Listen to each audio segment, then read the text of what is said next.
Hello YouTube, how's everyone doing? It's Professional here. Welcome back to my playthrough of Ace Attorney. So we've gotten through 8 of the 10 cases in the game. We got 2 cases left. Let's start off case number 9 now. Twisted Karma and His Last Bow. Investigation Part 1. Wonder what this case is going to be about. Looks kind of creepy there. Twisted Karma and His Last Bow. Pipe in hand, Sholmes looked down at the thick, rolling fog outside our window. I wonder exactly how many mysteries are out there, hidden within this bed of fog, he said. Indeed, a most bizarre incident, born of a curious advertisement. A hellhound's mad gallop through the shadows of a serial murder. An executed man's graveyard resurrection in the dead of night. And a commonplace killing in a small, forgotten room at the edge of town. There is, naturally, always another side to every case, of which most remain ignorant. And it is that other side which compels me to the scene of the crime, Wilson. So quickly now, take your hat and let's be on our way, my dear fellow. For our adventure is not over yet. Come, the game is afoot. That's Wilson, Sherlock Holmes' partner, Dr. Wilson, who he died in Japan in the first case. 8 days after that earth-shattering trial and Kazuma regaining his memory. We were in the foyer of one of London's most luxurious hotels, the Great Waterloo Hotel. Probably reference to the Battle of Waterloo, where Napoleon had his final defeat. 1st November, 10:24 a.m. Great Waterloo Hotel, foyer. Professor Mikotoba is due to arrive at any moment. Oh no, the hotels.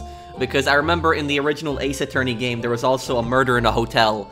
And, that case was a bit bizarre, too. What was the guy's name? Oh man, I'm trying to remember. It was such a long time ago I played it. It was well, not even that long ago, more like 2 years ago. But I remember the guy with the hair, the crazy hairdo, the guy that was kind of evil. Professor Mikotoba is due to arrive. Oh, Matthew Ongard. That was the case. The Matthew Ongard case. That was it. Professor Mikotoba is due to arrive at any moment. Yes, I'm so glad we got here in time. Susato-san hasn't been the same since what happened. Not that I'm surprised. The truth about Kazuma-sama's father. Do you suppose my father knew that he was actually the mass murderer, the professor? Yeah, he knew. Yeah, he knew that 100%. I knew that's what she was thinking about. There's a good chance, I'd say. I mean, they did come here to London together 16 years ago, didn't they? Yes, that's true. Come to think of it, didn't you say that Professor Mikotoba knew about Kazuma going missing in Hong Kong as well? That's right, but for some reason, he wasn't at liberty to talk to me about it. That probably means he knows then about Kazuma showing up here in London with amnesia, and that he's regained his memory now. What is Professor Mikotoba hiding? Ah, there she is. Oh, Father. Hello, Susato. How are you? That's Professor Mikotoba, that's the judge also. I recognize him. I'm very well, thank you. We're delighted you've arrived safe and sound. Hello, Mr. Naruhodo. Very kind of you to take the trouble to meet us here. Oh, no, not at all. It's my pleasure. We've heard all about your extraordinary exploits here in London, you know. The news has crossed the seas. It has? I always look forward to reading the monthly reports that arrive with the steamship from Britain. Oh, I see. Well, thank you very much. Who is this man, and why do I feel as though I've seen him before? It's the judge from Ryu's trial.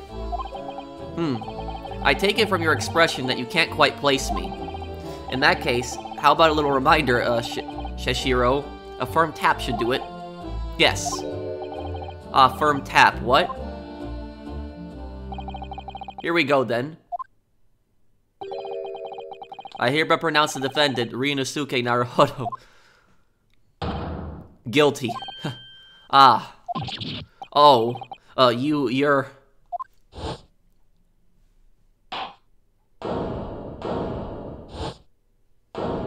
The judge, yup. The court will now hear the trial of Ryunosuke Naruhodo. Your Excellency. Hello, Judge Jigoku. How are you? So his name is Jigoku, that's the judge's name. But it's been a long time. Isn't that one of the names on the list? There was that list. There was Kazuma's name, there was Wilson and Jigoku, and then there was a fourth name on it too. What does that list mean? That the government was hiding. Ha ha ha ha ha. Good you remembered now. That really did the trick. Guilty, ha. Well, this guy has a different sense of humor. Only I was declared not guilty, wasn't I? And there was no laughing at the time. So, London again after all this time. Hard to believe it's been 10 years. To be honest, I never thought I'd be back. Neither did I. I didn't imagine Japan would ever be invited to an international symposium like this. Though really, I doubt anyone did, to be honest. It's all thanks to you, isn't it, Shishiro? What are you talking about, Yujin? Of course, Judge Jigoku. He must complete the set. He's the other man who 16 years ago came to London with Kazuma's father and Professor Mikotoba. He's the third visiting scholar. Well, all those passport checks and luggage searches at the border took rather a lot of time. I must say I'm very envious of your ministerial status. You didn't have to go through any of that, did you? Ah, I knew you were jealous. Sorry, ministerial status? Yes, didn't you know? Sashiro here is also Japan's Minister of Foreign Affairs. It was his personal insistence that allowed you to take Kazuma's place here on the study tour. Guilty as charged. So he's Minister of Foreign Affairs also. Oh, well, thank you very much. He's really every bit as important as he looks. Ah, yes, now, Naruhodo. I received a telegram from Lord Strongheart yesterday. Oh, you did? It appears that some things came to light in a trial you were involved with 8 days ago. Oh no. Lord Strongheart is probably really angry about that. He didn't want Dr. Seife to testify, so I've been saying her name wrong. It's Dr. Seife. People told me in the comments about what happened 10 years ago. That tragedy.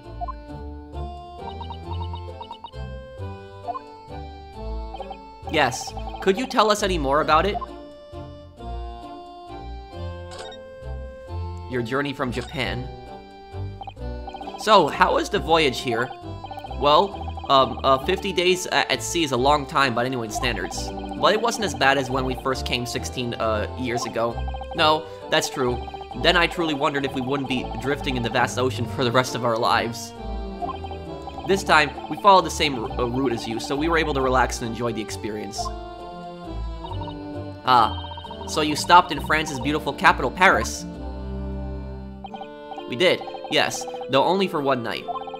And yesterday evening, we left the port of Dunkirk for Dover. Just in time for the symposium, in fact. It starts tomorrow. It's wonderful that you were invited to attend such an important international event. I feel like something's gonna go bad and somebody's gonna get murdered. That's what always happens in Ace Attorney. Like, it starts out nice before, like, a murder, and somebody ends up getting killed, and then a trial just gets thrown at you. I'm very proud of you, Father.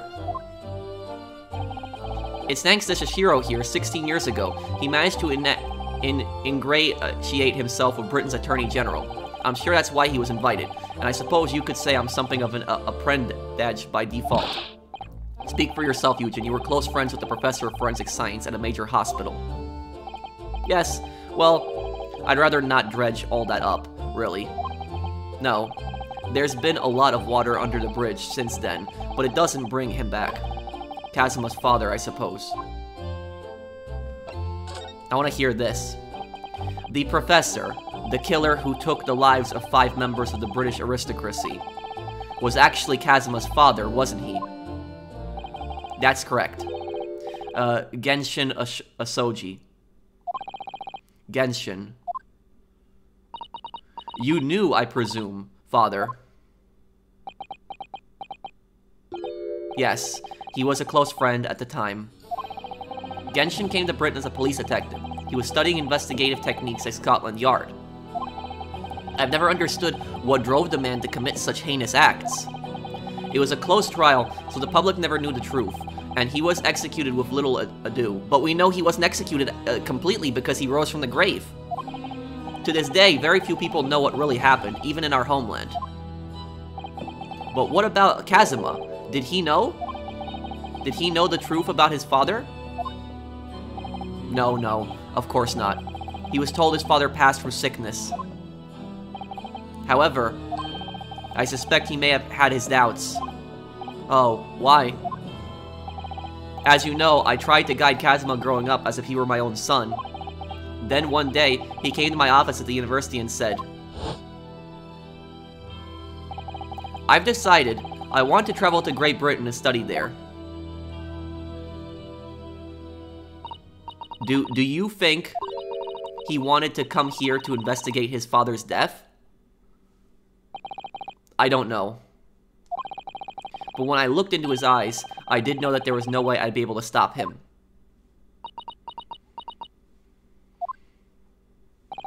Something else came to light in that trial the other day, actually.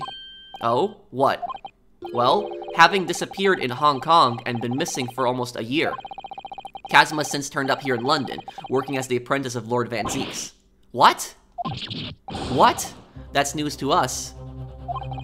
So, Lord Strongheart's telegram neglected to mention that part then. As you know, we both thought Kazuma had died on the steamship during our voyage to Great Britain in January. But he didn't die. He's alive. As you knew, didn't you, Father? In actual fact, no. What I did know is that when your ship docked in Hong Kong, he mysteriously vanished. We sent a team of investigators to Hong Kong to try to ascertain what happened, but to no avail. But he's still alive, and here in London, you say. I never dared even to dream it. Why on earth did the young man not make contact? The government and the police have been chasing clues fruitlessly for months now. Well, it seems that he was suffering from amnesia. What? Amnesia? When we first came across him again here in London, for people that don't know what amnesia is, that means that you forget a lot of things. It can be certain things that you forget, or it can be you forgetting entirely who you were. You know, in movies, in games especially, it happens from especially like a bump in the head, you know, some kind of injury. You know, I don't really know of many amnesia cases in real life, especially not criminal cases. But you know, that's just what I know. It's a condition when, you know, you hurt yourself and you forget certain things. When we first came across him again here in London, he didn't know who either of us were. I see. He only regained his memory 8 days ago. This is unbelievable. Yes, it's quite miraculous. I wonder why Lord Strongheart didn't let us know. I must speak with him urgently. I wonder how Kazuma must have been these past few days. Would it be wrong for us to go and visit him? Your time in Britain. That began 16 years ago now. It's a distant memory, really. It was Yujin here, Genshin, Asoji, and myself. We were the original 3. The first judicial scholars from Japan to travel overseas to study. You know, I'm really curious now. I'm curious whether Genshin Asoji was really the professor. I wonder if it's any of these two guys who could be the real killer, but he was just framed for it. Ocean voyages were not what they are today, I can tell you. 16 years ago, things were tough for their generation. Your father was an exceptionally fine medical student at Yume University at the time, you know, young lady. Yes, grandmother told me. He went to do research at a great London hospital to study autopsy, practically unheard of in Japan. Yes, it was an eerie place, sandwiched between the back of a prison and a burial ground. Not more talk of graves. Very often, there's no one willing to deal with bodies following autopsy work. So you see, autopsy labs have something of an unavoidable relationship with graveyards and prisons. Not my cup of tea at all. Do you remember that Scottish prison governor, Caden his name was? He was a good man. Yes, but then of course, in our 6th year here, everything changed with that dreadful case. When Genshin was arrested for a series of the most gruesome murders. I simply couldn't believe it. I'd known the man for years. I was a witness at the secret hearing, and I tried to speak in his defense, but you went a little too far and ended up facing charges yourself, didn't you? Well, suffice to say that after the trial we were sent back to Japan. There was nothing more we could do to save Genshin. He was a lost cause, sadly.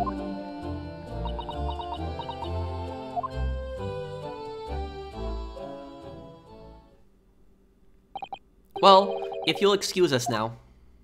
Yes, I'd like to get this trunk up to my room as soon as possible. Oh, I am so sorry. I shouldn't have held you up here for so long. I'll call for the porter then. I'll just wait here. Wow, that was fast. Susato-san's gone off at a run. I'd like to stay and talk more, but I do have various preparations to make for tomorrow. Yes, of course. It must be a big responsibility representing our entire country. I wish you the best of luck. Naruhodo, I hope you'll keep an eye on Susato for me. Keep looking after her as you obviously have been. Oh no, I mean, if anyone's looking after anyone, it's her looking after me. Well, I do appreciate you being there for her. After all, I've been a miserable father to her. I thoroughly let her down. Sorry? What do you mean? Well, it was 16 years ago that I started my long study tour here in Britain, as you know. The very year Susato was born. Yes, I heard. The birth of my daughter was the most joyous event of my life, but... well, sadly it was accompanied by the most tragic event of my life too. Oh, yes. Susato-san hinted at something like that. It was a rather turbulent time at home. When his wife died. Anyway, I won't bore you with the details. The point is, I became rather less dependable than befits a grown man, and it was then that Shishiro offered me the opportunity to study here in Great Britain. I was too worried about you to leave you behind, so perhaps I was a little heavy-handed when it came to persuading you to accompany me to London. So, that's what happened in a nutshell. And that's also the reason why I now feel compelled to give my daughter as many opportunities as I dare. Though the world does not readily afford a young woman such things, I must say. I completely understand, Professor. Ah, one other thing, Naruhodo. If I may be so bold, I have a favor to ask you. Oh, really? Of course. What can I do for you? Well, the thing is, I'm so sorry it took so long. Wait, is that the guy that was driving the carriages? That's the jury member? That's from the McGilded case. That's him, Miss Susato. Now then, allow us to take your bags. Allow me to take your bags. One moment, if you please, porter. Of course, sir. That machine around your neck. It's a camera, I believe. And he's drinking whiskey on the job? What are you doing? Quite right, sir. Just 5 shillings for a lovely photograph to commemorate a wonderful stay at the hotel, sir. Well, I think given the occasion, we could justify the expense. Ah, yes, of course.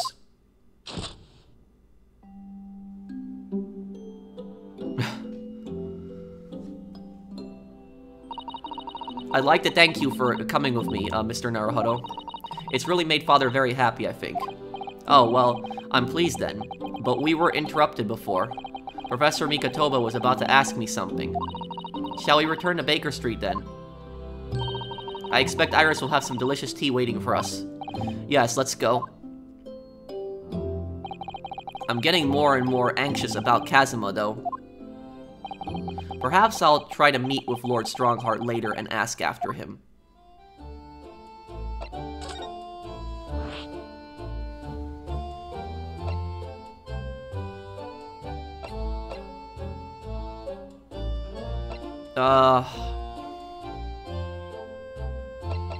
Let's go to legal consultancy first. 1st November, Naruhodo's, legal consultancy. Oh, okay, I guess we go to Sholmes' suite then.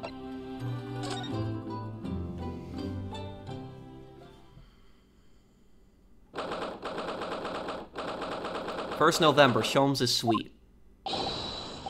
I can't even read that. What was that? A man screaming in a most unflattering way. Do you think? Could it have been Mr. Sholmes? Oh my, I do hope not. Who is this? I don't do it anymore. Mon ami, mon ami. Stop this disgraceful display, huh? Who are these people? Look at their hair. It's bright red. I think they must be clients of Mr. Sholmes. Right, you two. You're coming with me now, down to the clink. No, not in prison. It is dark and damp, and I don't like it. Buff, the darkness, it is my friend. I am not scared. But you are always scared of the dark. Shut your mouth, you idiot. I will sit quietly in the dark and plan our next daring heist. Heist. I don't like this. I don't like it. Well, though, we'll finish this down the yard. Now get moving. Bye then, Ginny. Have fun. Oh yeah, thanks, Iris. And thanks, you great detective. Wonder what that was about. Heh, Gina makes a fine detective herself, doesn't she? Oh, Susie, and Runo. Hello, Iris, we're home? Well, did you find your daddy? Yes, we arrived at the hotel just before he and his friend. Oh, well that's great news. I hope I'll get to see my daddy again soon. Yes, of course. Dr. John H. Wilson. So, Iris, all that remains now is that greatest of problems known to man. Why is his hair red? But before we concern ourselves with that, I believe some tea is in order, don't you, my dear fellows?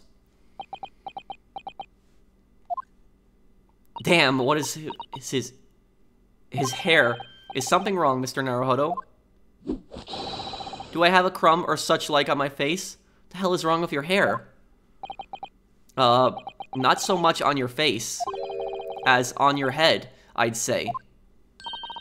Come along then, everyone. I've brewed a lovely special blend. Time for tea. Whatever is going on here today? In that case, let us sit and drink now.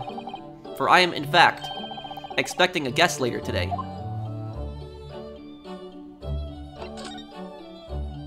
Your two visitors. Mr. Sholmes, who were the two gentlemen that were, here before? Oh, just a pair of petty criminals, nothing of significance. Of course, they have to make a living somehow. And when the mood takes me, I'm willing to turn a blind eye to all matters of infractions. When the mood takes you? All manner of infractions? But when such fellows set their sights on Mr. Herlock Sholmes, well, that's when their luck runs out. Oh my, you were the target of a crime, Mr. Sholmes. But I quickly devised a plan to entrap them and deliver them to our young detective ally. You should have asked Gregsy to come too. We could have had an arresting tea party. I did send word, but no answer was forthcoming. The man is consummately in the wrong place, the wrong time. There's a word for it, I'm sure.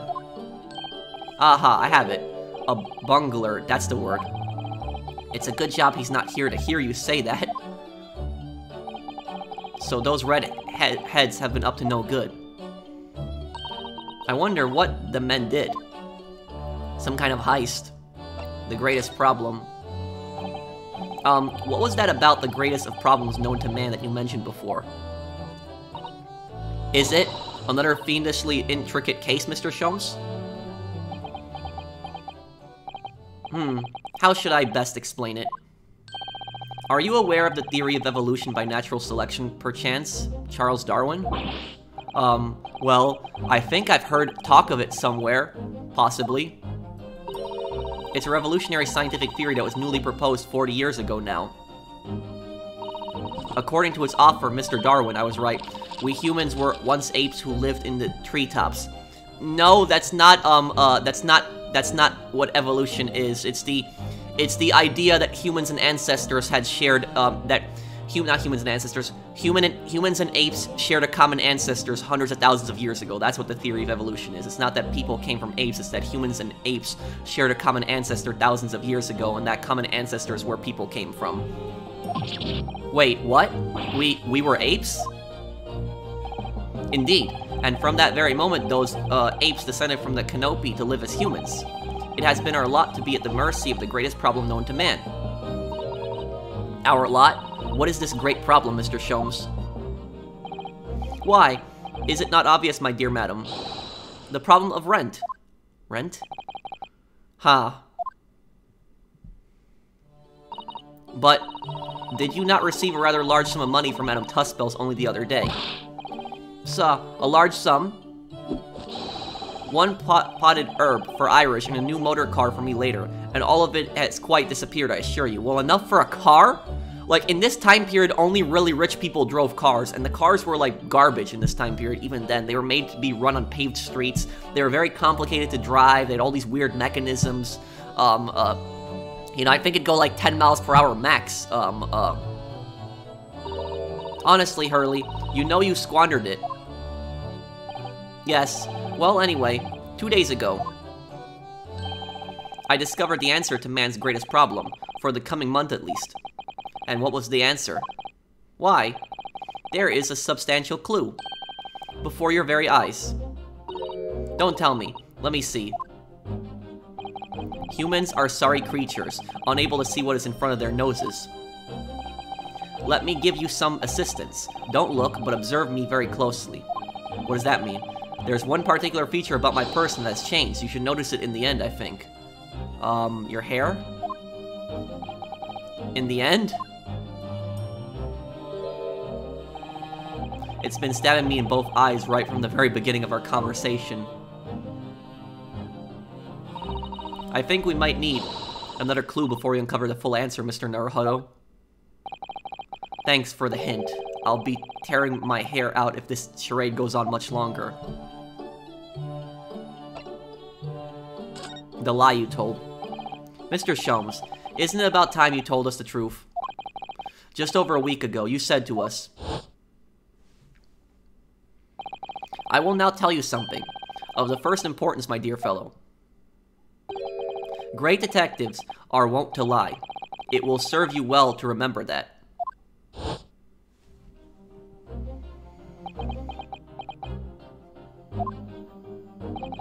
That case aboard the SS Buria in January. Kazuma wasn't killed, and you knew he wasn't dead at the time. So what was there really going on? I want to hear this. The fellow was unconscious for a very long time. If he hadn't regained consciousness when he did, his life would have been in mortal peril. Of course, a side effect of the prolonged comatose state was amnesia, as you now know. It was a simple enough task to silence the crew. But how? After they'd carried him out of the cabin, I assembled them in the lobby area. Then I made them swear to leave him unconscious and have him unlaid from the ship in Hong Kong as a murdered corpse. Well, why? Oh, how horrible. It was necessary to find some material with which to persuade the crewmen to keep their word, of course. But why? Why do it in the first place? Exactly. I will be at liberty to elaborate in due course. But for the time being, I would like to reassure you. I didn't foresee subsequent events. What events? His disappearance in Hong Kong. Oh. I believe I may have made a gross error of judgment. You think?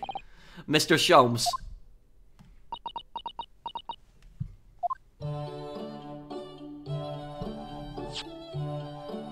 Okay, can I present him with this? Mr. Sholmes, about this. Tell me, Mr. Naruhodo, is this the first time you've shown me this particular trinket? Oh, I don't really remember, to be honest. If my saying, that it's a collar for a breed of miniature canine with a particularly long neck were to perpetrate a "here we go again" from your lips, we could be sure it was not the first time.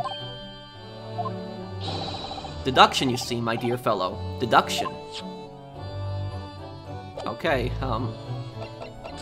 I think it's time we go see Lord Strongheart. Oh, it's Barrack. 1st November. British Supreme Court. Lord Chief Justice's office. Here's the final draft of the opening address for tomorrow's proceedings. I've supplemented your original with the figures you asked for from the yard. I see. Excellent work. Thank you. You're welcome, my lord. What's Lord Van Zeek's doing here? My, there seems to be an awful lot of tension in the air, wouldn't you say? This place is stifling enough as it is. We really don't need any more tension.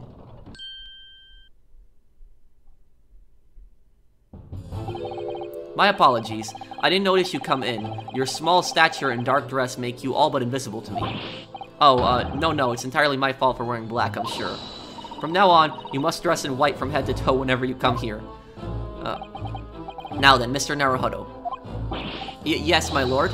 I'm right here.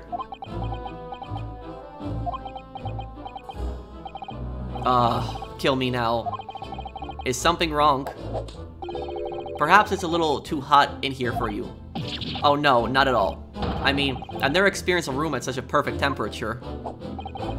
If you're sure, the beds of sweat carving their way down your face seem to suggest otherwise, because of the daggers you're staring at me with, mainly. As you're no doubt aware, my International Forensic Science Symposium begins tomorrow. In fact, your father arrived in London earlier today, I hear, madam. Oh, yes, that's right, my lord. He's extremely honored to have been invited.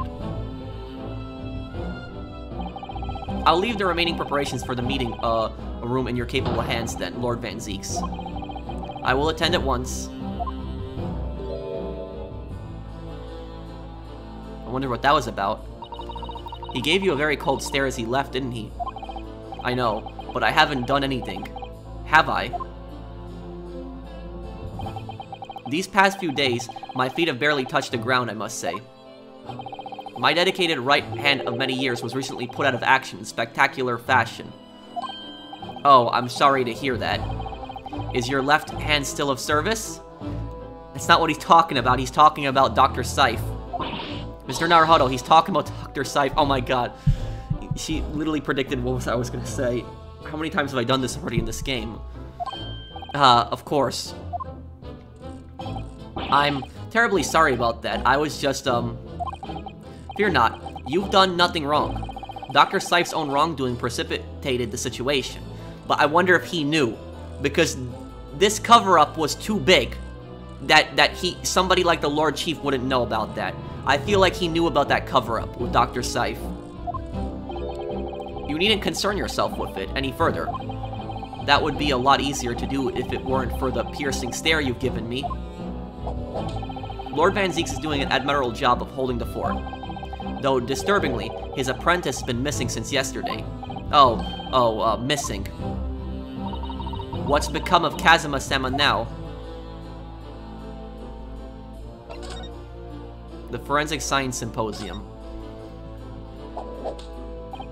Not long ago, visitor numbers to the Great Exhibition exceeded 30 million. 30 million? Are there even that many people in the world? As a comparison, Mr. Naruhodo, the population of the imperial capital of Tokyo is 2 million. I will be opening the International Forensic Science Symposium in the exhibition's main auditorium. This event has been 2 years in the making. 2 years of preparations and negotiations with other countries. It sounds like a tremendous achievement. Congratulations. The 20th century will see the wholesale adoption of forensic investigation techniques. And cooperation between policing organizations around the globe will be essential. Which is why this landmark first symposium had to be hosted here at the heart of our great British Empire. In order that Scotland Yard become the leading investigative organization in the New World. He's the same as ever, I see. That passion of his is quite something. You're every bit as passionate in your own way. I'm sure, Mr. Naruhodo. I'm the only person in this country who truly cares about a future that embraces forensic science. It was my intention to become Her Majesty's Attorney General and reform the Yard from the ground up. So the disgrace of the forensic investigation team has been a bitter blow to my ambitions. I first established the forensic investigation team a year ago, experimentally to start with. With Dr. Seif at the helm, it was steadily occurring an impressive record of achievement. I was on the verge of changing its name and elevating its status to a full-blown forensic investigation department. And, can you not do that now? Obviously, nobody wants to hear anything about it at the moment. Even I can't keep this story out of the papers. 6 million Londoners will be cursing forensic science now. This incident will set back our country's advancement in the field by a good 10 years, I'd say. Unintended repercussions of our trial. We simply couldn't have overlooked what had happened, though. Of course not. We should all be grateful to you both. Anyway, I'll still reform this country's policing when I become Attorney General. This might delay my plans, but it won't alter them. Nothing will stand in my way. I always feel that there's something off about him. I don't know what it is exactly, but I feel like there's something he's not telling us. Like, there's something off about him, and not in a good way. The Missing Apprentice. About Lord Van Zeek's apprentice. Ah yes, that came as a surprise to me, I must say. That you and he are old friends. How did he become an apprentice to Lord Van Zeek's in the first place? It came about 3 months ago. An unidentified Asian male was apprehended by border police. They found him hiding aboard a large goods vessel. Oh my. So he stowed away to get here. He had no papers to identify him, no passport, and he was suffering from amnesia too. Other than the fact he was clearly of Eastern descent, there was no clues as to who he was. So I decided to assign him to Lord Van Zeek's.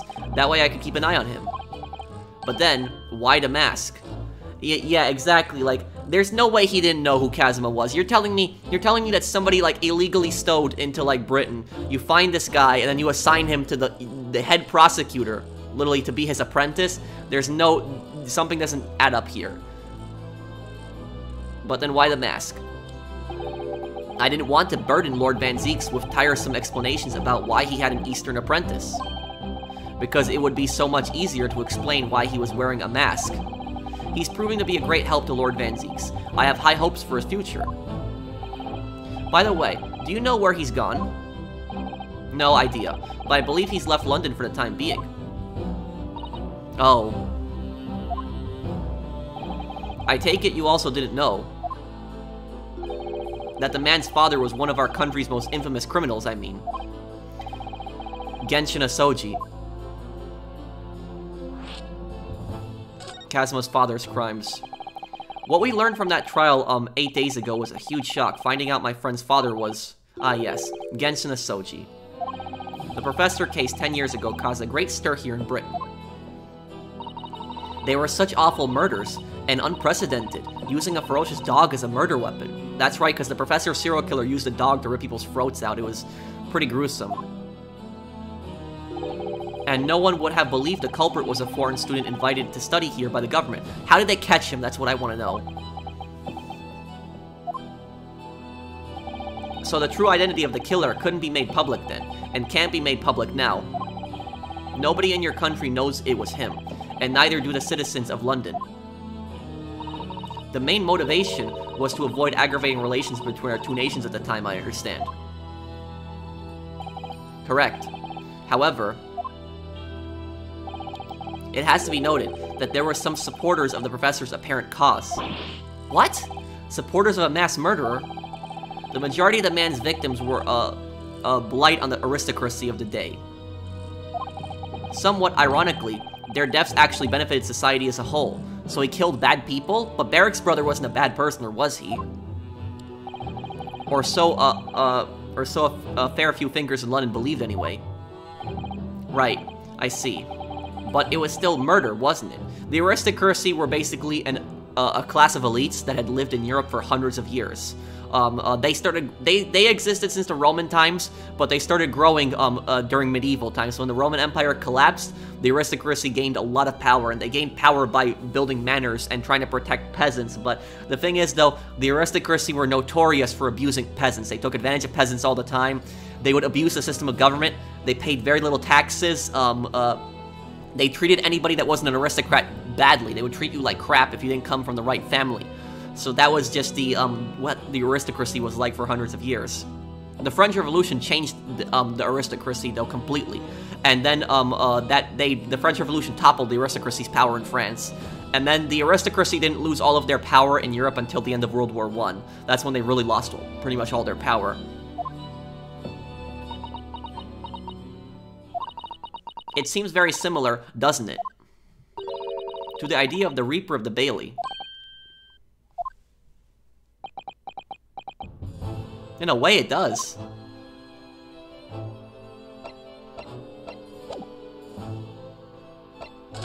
What do I do now?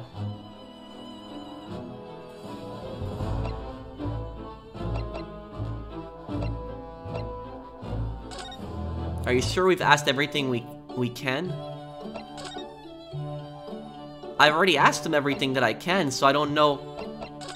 I guess I gotta look for a clue then. Oh, this is what I'm looking for. The masked Kazuma wore when he was assigned to Lord Van Zeeks' apprentice. When he cast it aside at the trial the other day, I just sort of picked it up. We ought to give it back to him, I suppose. But he has his memory back now, doesn't he? And I can't help feeling he might turn around and tell me coldly to wear it myself. But isn't he your best friend?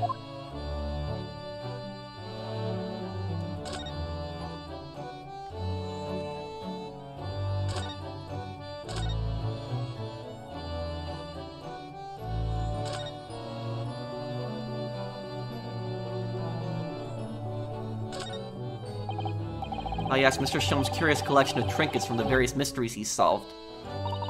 It's one of my favorite parts of this room, full of items with such exciting tales to tell. And I do believe he's added to it since I last looked. Now there's a mysterious pince-nez, a former little box, a mysterious horseshoe, a mysterious biscuit. I think that last one might be one of Iris's unfinished snacks. What are we looking for here?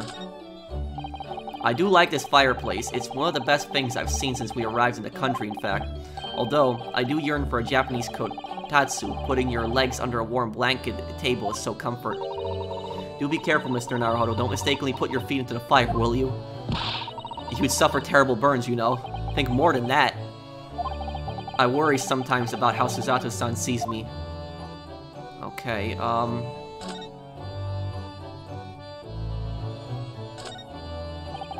I finally managed to remember this behemoth's name, the Great Analytoscope.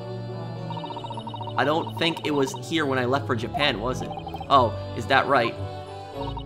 Yes, because it was with the pawnbroker. Ah, of course. Oh, that's given me a wonderful idea. I could pawn everything that's on your desk. The office would be tidy at last. Don't ever joke about it, Miss Susato. You are joking, aren't you?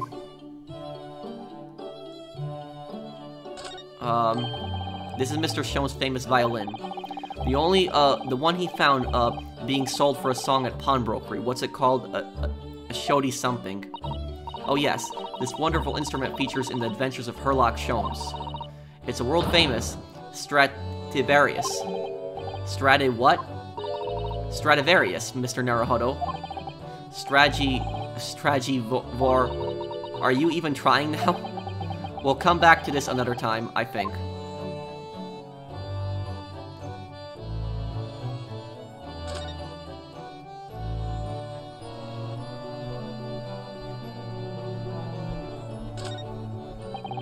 My eye is always drawn to this big metal chest that Mr. Shomes and Iris uses as a coffee table. Isn't it where Iris keeps her very important papers? It is, so you'd think that they'd treat it with more care, really. But only the other day, I saw Mr. Shomes kick it. Oh no. I suppose something must have been frustrating him. What a shame to mistreat the furniture, though. Was it damaged? The chest was fine, but Mr. Shomes was doubled up on the floor for almost 10 minutes. Oh dear. That is a painful tale. What is this? This looks like last week's edition. What's that article circled in red ink there? It's an advertisement column. It says, "To the Red-Headed League." The Red-Headed League. What's that? I don't know. It's probably those two guys we've seen before. I've never heard of it before, but... Is something on my face? Clearly this has something to do with that lively hair. It seems somewhat suspicious in nature.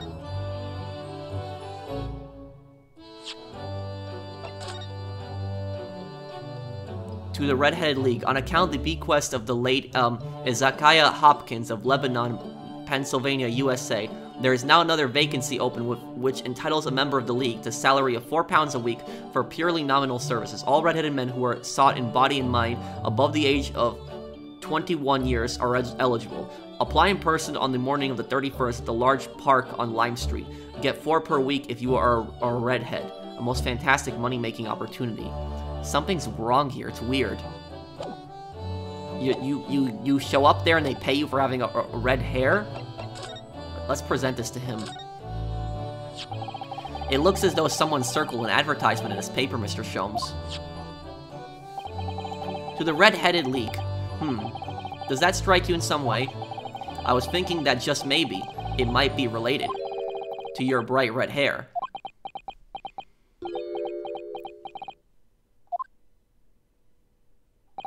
So, at last you've learned to apply my methods, Mr. Naruhodo. Sorry?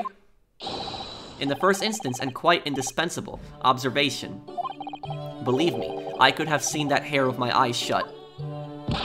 So then, allow me to regale you with the details of my latest exploits. Regale or boast.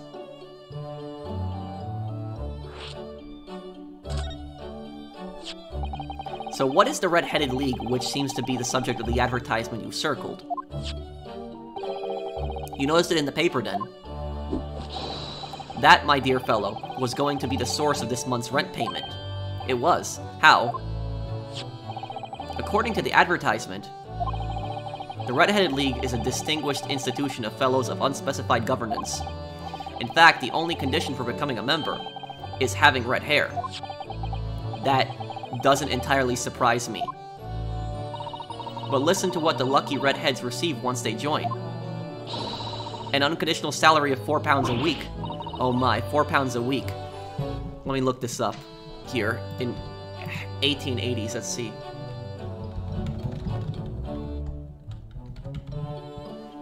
How much was £4 worth in 1880?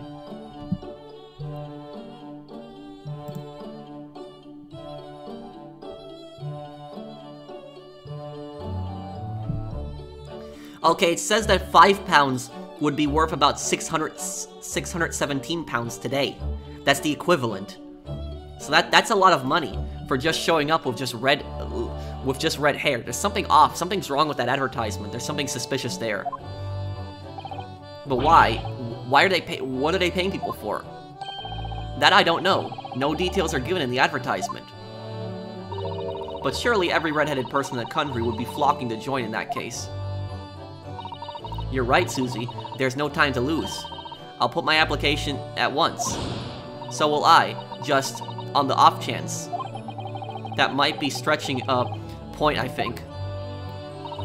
The trouble is, they have a fixed number of members, you see. Oh, I see. So once a certain number of people have joined, no one else can. But as luck would have it, one member recently passed away. It wasn't particularly lucky for the redhead in question, I feel, Mr. Sholmes. Yeah, that's a very awkward and bad way to say it.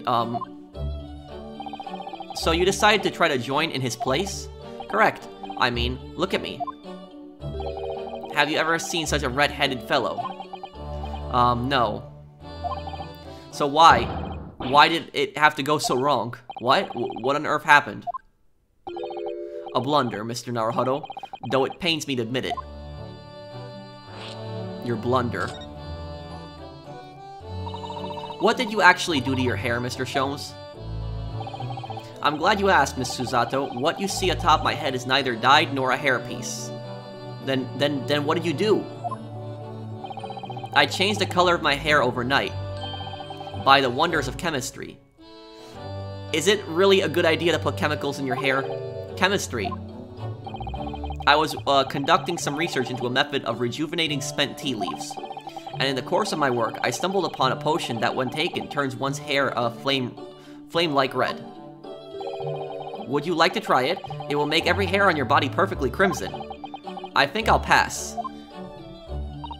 But Mr. Sholmes, is it quite safe to drink? Surely it's bad for you, isn't it?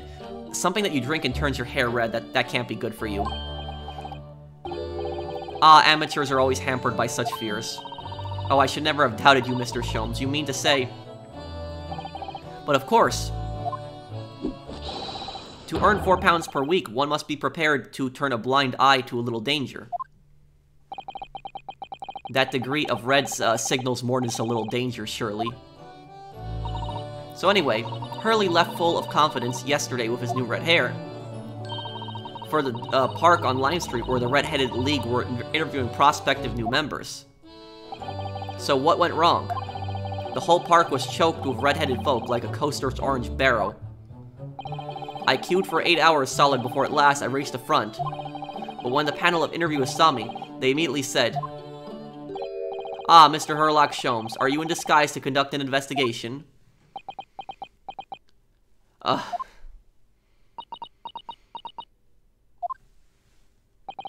So naturally, I had no choice but to reply, "Shh, don't give me away." After which, I could do little else but turn and leave. Then this morning, when I looked in the mirror, irritation stirred within me. So I turned that pair into the police. Oh dear, what a disaster. For Hurley and those 2 redheads.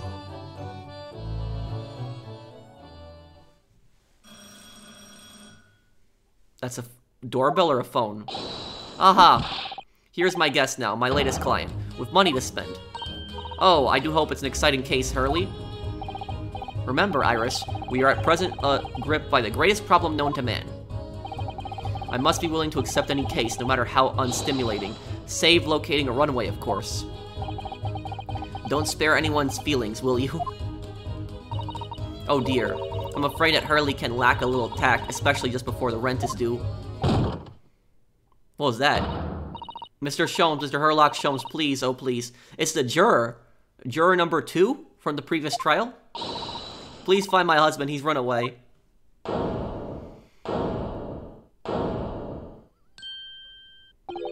To upset me. I beg your pardon. Never mind. A personal matter. My apologies. What exactly are you trying to say, Mr. Naruhodo? I didn't say a word. Come, my dear madam, be seated. Iris, some tea, if you please. Of course.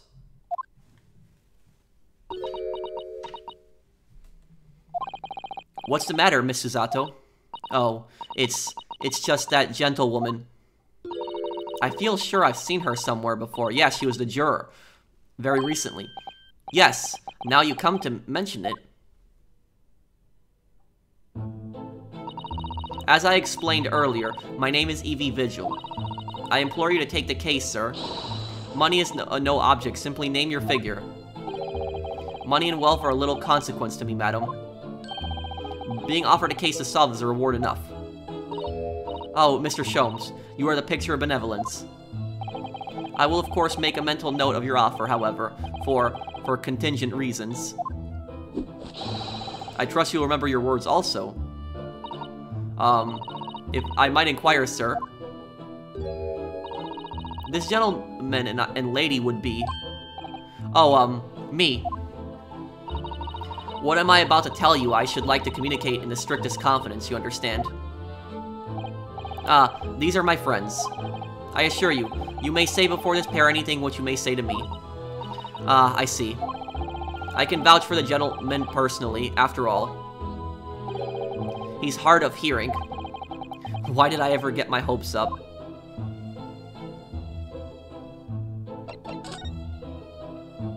Miss Vigil, Forgive me for asking, Miss Vigil, but have we met somewhere before? Quite recently, perhaps? Oh my. Sa, my dear fellow, what is your intention? Clearly you have no ability to differentiate the facial features of the English. If you wish to invite the lady to tea, you must do so in a more gentlemanly fashion. Well, I don't think he was inviting for tea. Is it possible that you're the nice young lawyer from the trial I attended last week? Ah, I knew I recognized her. Yeah, I saw her. She was from the trial. To have a man's fate in the palm of one's hand. Oh gosh, oh golly. It sends shivers down my spine. I didn't quite recognize her because she's acting so differently now. It must be very difficult for you as a lawyer. Being hard of hearing, I mean. Pardon? Oh dear, I'm so sorry. Don't worry if you can't hear. It was frippery, really, nothing more. Now look what you've started, Mr. Sholmes. Thank you very much. I believe it would be prudent for you to sit quietly in the corner. Yes.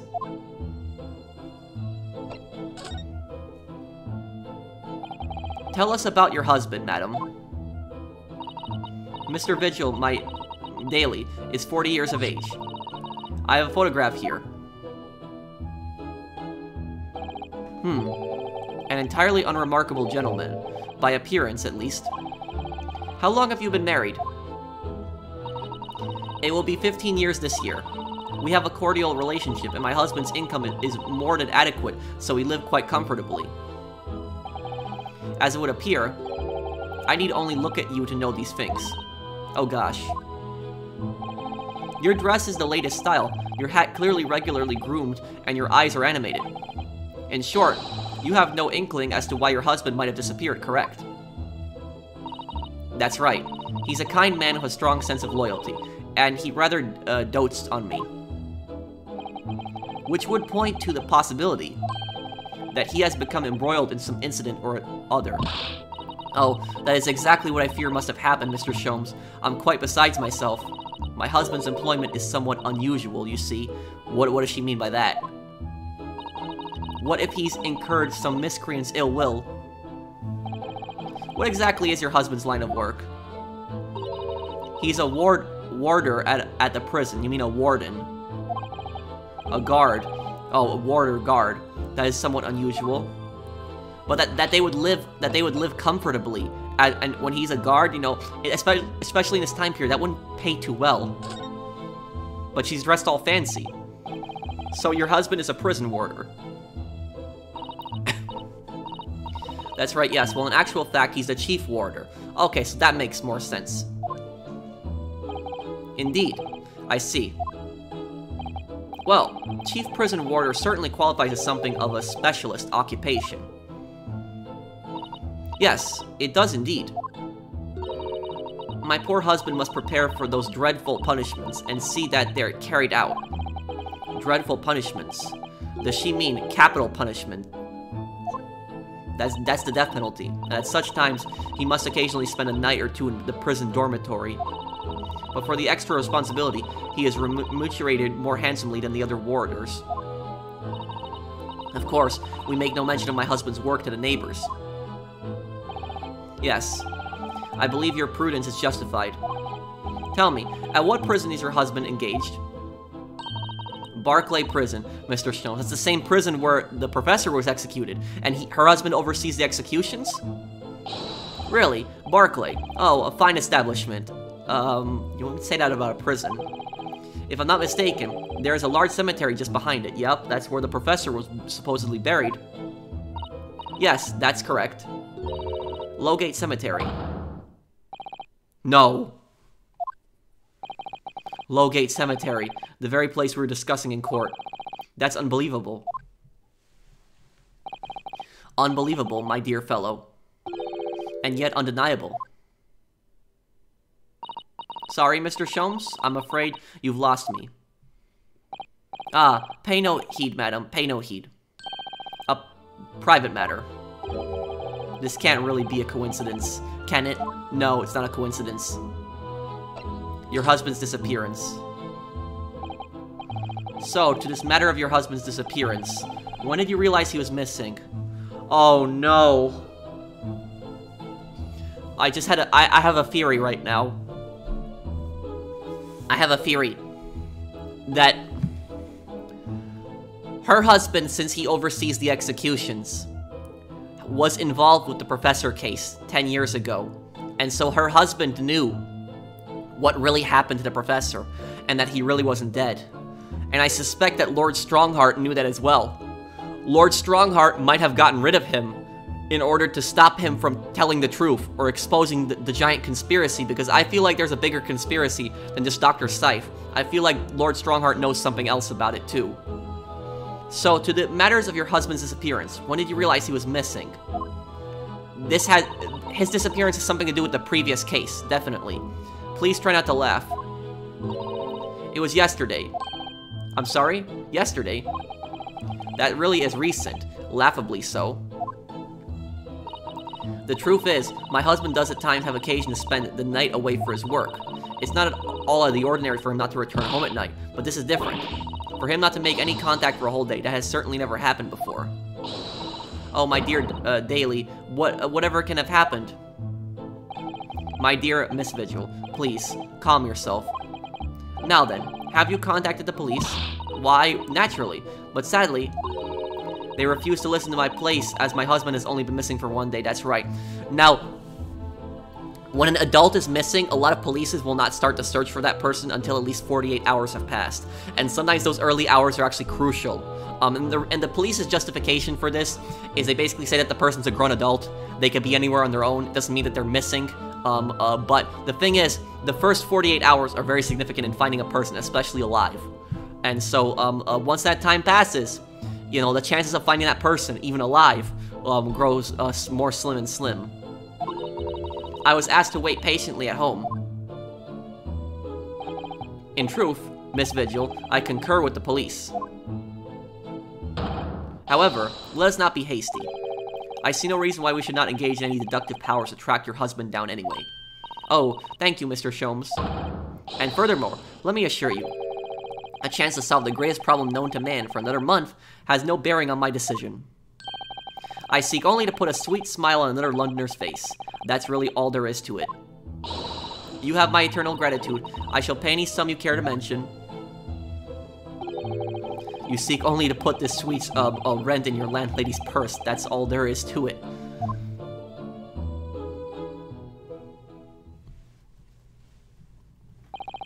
Thank you for everything you have shared with us, Miss Vigil. I believe I have all the information I need to begin my investigation. Oh, please report to me soon with good news, sir. Fear not, madam. In a day or two, I shall be contacting you for a hard-hitting report, I'm quite sure. So soon. Oh, how splendid, Mr. Sholmes. Good news should be delivered early, I always say. If you would be so kind as to leave the photograph of your husband in my possession. A photographic print received from Miss Vigil in order to aid with locating her missing husband. He appears to have no particular distinctive facial features. Thank you. Now, allow me to show you the door. I can't thank you enough, Mr. Sholmes. You've been simply marvelous.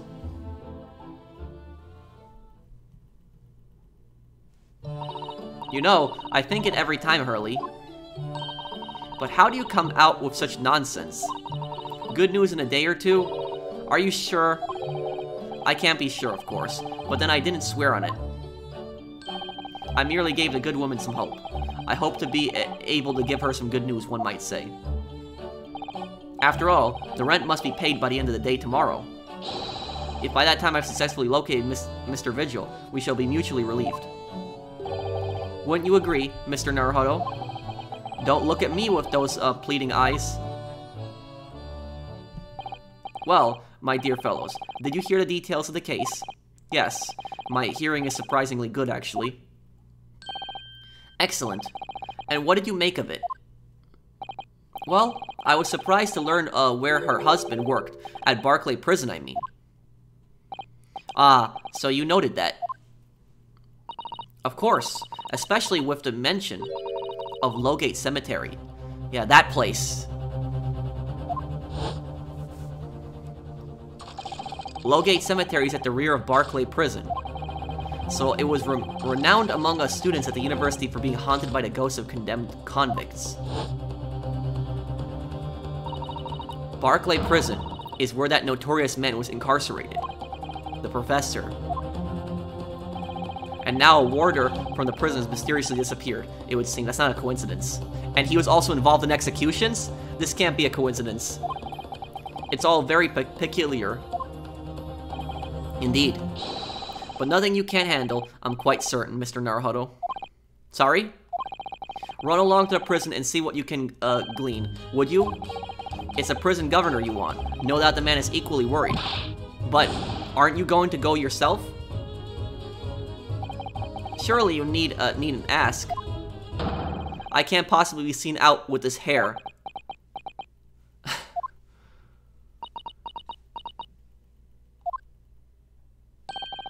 But didn't you go to Lime Street with that hair? That was a quite different matter. So I leave it in your capable hands. Now, if you'll excuse me, I'm rather busy.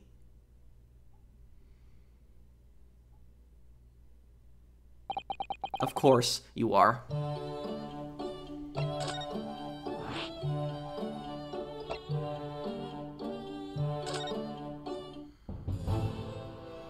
I wonder if I can present him with some things. Let's see.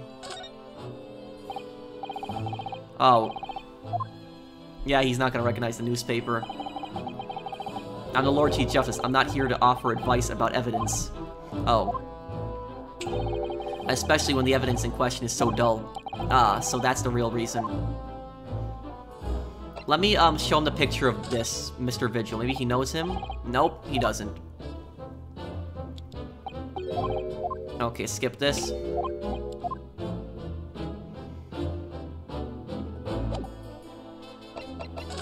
Let's go over to the prison governor's office.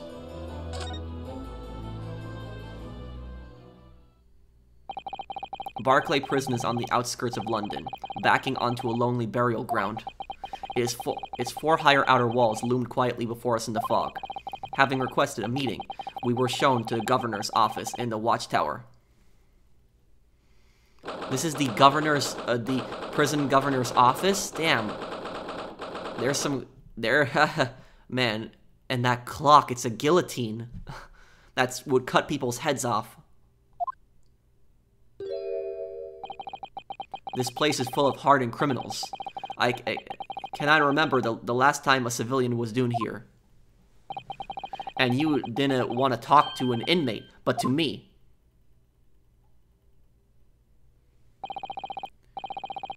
Do you ken, who I am? I'm the governor, Barry, Caden, Oh, yes. It's a pleasure. I'm Ryunosuke Naruhodo, defense lawyer. And an Easterner, I see. Does that mean... Yes, I'm a visiting student of law from the Empire of Japan. Japan? Did ye say Japan? Yes. What's he nervous about? Well, there's no, any of your kind in here, laddie. Maybe you should try the prison next door, eh? I didn't notice another prison next door, sir. Anyway, we came to ask you some questions about... I didn't like to be so direct, but... I have no intention of speaking with the likes of you suspicious-looking Easterners. Wow, this guy. You gotta be kidding me. Now get out my hair. So as soon as he finds out that we're from Japan, he reacts like this. That surely means... I think it's because of the professor case. You think so too? 10 years ago, Genshin Asoji, also known as the Professor, was incarcerated at this prison. And then, after his execution, he apparently re-emerged from his grave in the cemetery behind the prison. I might have known. You're sniffing around about that case, aren't you? Your agents, eh? Part of the Professor's great web, no doubt. No? No, not at all. We're just... Get gone with you, before I punch your lights out. We're going. Clearly the ghost of that killer still haunts this place. We're not going to get anywhere here. Unless we can somehow prove to this man that there's nothing suspicious about us. Governor Caden. What are you thinking, Mrs. Zato? I feel sure that a name came up in conversation recently somewhere. I was wondering if whoever mentioned him might have some ideas to help us. Come to think of it, I have the same feeling.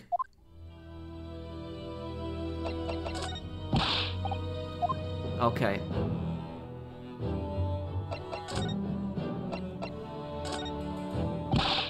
Governor Caden, could I at least show you this? How many times can one man turn his back on you in a single conversation? Okay, so that's not working.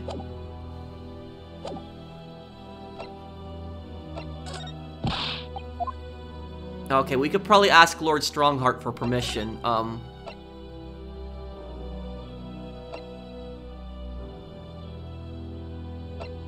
A Great Waterloo Hotel. We can go here again.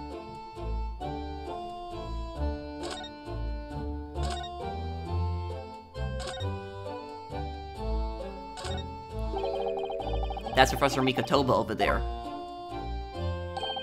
Hello, you two. I was just taking a moment to catch up on the world now that I'm unpacked. But where's Judge Jigoku? Yes, he's not the relaxing sort. He's taken himself off to pay his respects to all the legal bigwigs. Having only just arrived in the country today, goodness, he is full of energy. Professor, you mentioned something before, about how you known the prison governor at Barclay Prison. Oh, Governor Caden, you mean. So it's the same man. Father, we must speak with the governor. But he refused to talk to us. He said we were suspicious Easterners. Well, I'm sure if I accompanied you, it would be a very different story. Oh, would you?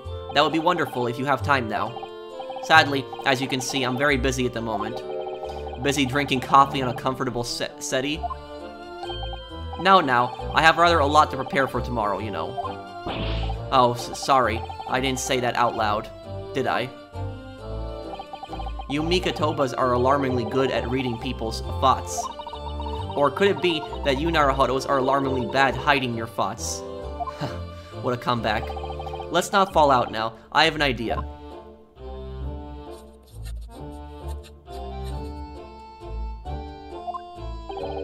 What's he writing on that piece of paper? Here's a letter of introduction for you. Hopefully, when he sees my name, he'll change his tune. Thank you. A note of introduction on behalf from Professor Mikotoba to Governor Caden. Hopefully now he'll be willing to talk to us. Good luck, then.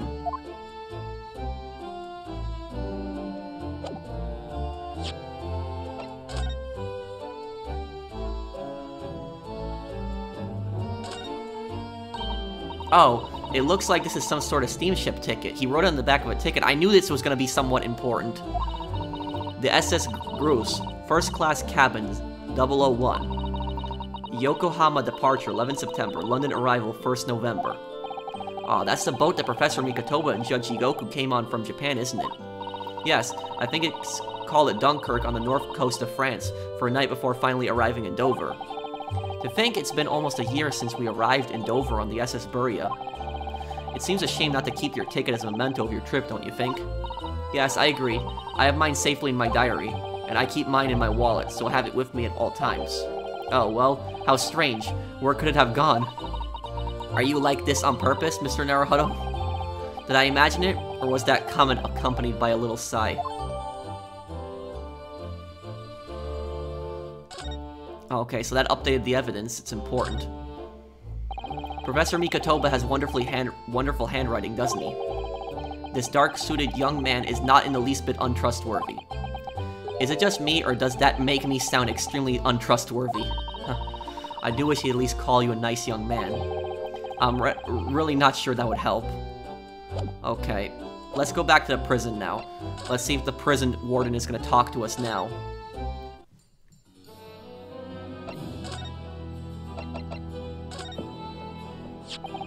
If you just cast your eyes over this, Governor Caden. What's this then? You cannot pull a wool over my eyes. You good-for-nothing Japanese student, this guy. Mikotoba. That young jock from the forensics laboratory. That Mikotoba? Yes, exactly. Him. Oh dear.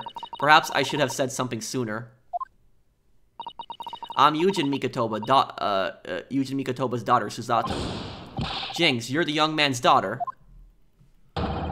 And you didn't, think to mention that, afore.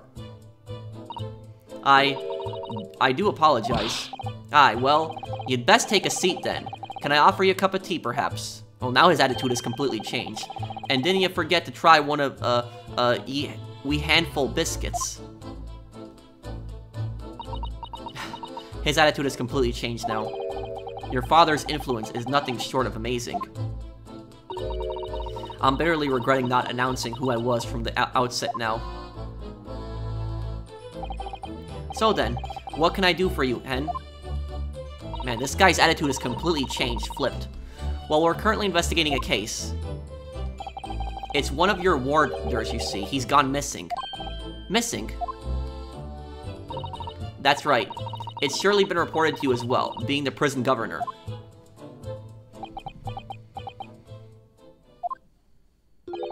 I haven't heard nothing of the sort. There's no missing persons in my prison. Oh. But how can that be? Because it was only 24 hours. It's Mr. Daily Vigil, your chief warder. Eh? Vigil? That's right. His wife came to us and asked us to investigate his disappearance. Let's skip the part about him only going missing yesterday for now. Clearly that means something to him. Would you be so kind as to tell us what you know, sir? Aye, of course.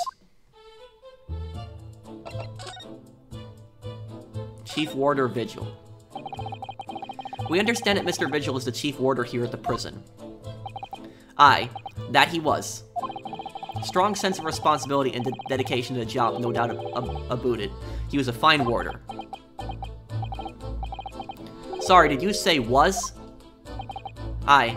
He doesn't work here no more. He left the job. When? Oh my. When was this exactly? There's a question. When was it a boot? It cannot have been much less than 10 years ago now.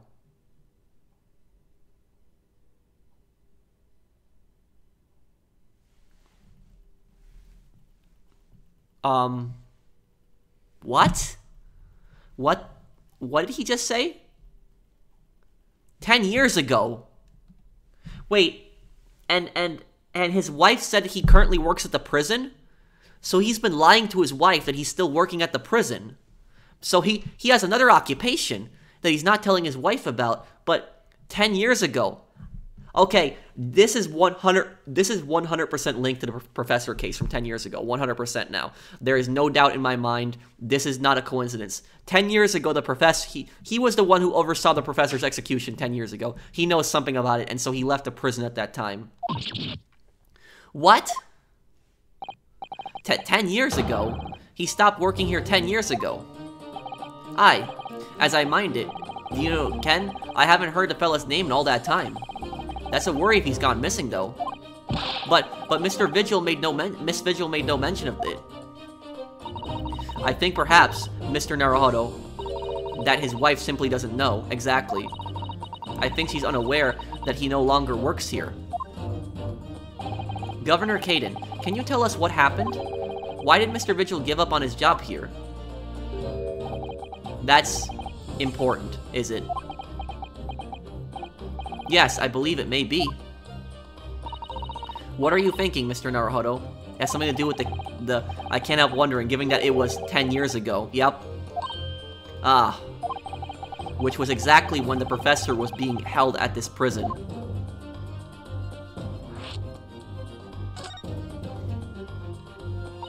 So Mr. Vigil actually resigned from the position of Chief Warder 10 years ago, you're telling us. What happened to make him leave the job? In actual fact, he didn't leave the job willingly. He had no choice in the matter. You mean he was dismissed? It was after a particular walk. Sorry? A walk. Aye, that's a word for it in here. A walk to the gallows. And execution. It's the job of the chief warder to prepare the gallows tree and oversee any executions you see. Only, Vigil did something unthinkable on that last walk he was manning. What did he do? I'm sorry, but I cannot reveal that information. But I can tell you that it's very rare for a Chief Warden to be relieved of his post. But why wouldn't Miss Vigil know about it? She appears to be under the impression that her husband still works here. I wouldn't ken anything about that, I'm afraid. Can you perhaps answer one more question about the circumstances of his dismissal? And what would that be, Hen? That last execution that Mr. Vigil was responsible for overseeing. Was it by any chance the professor's? My thoughts exactly.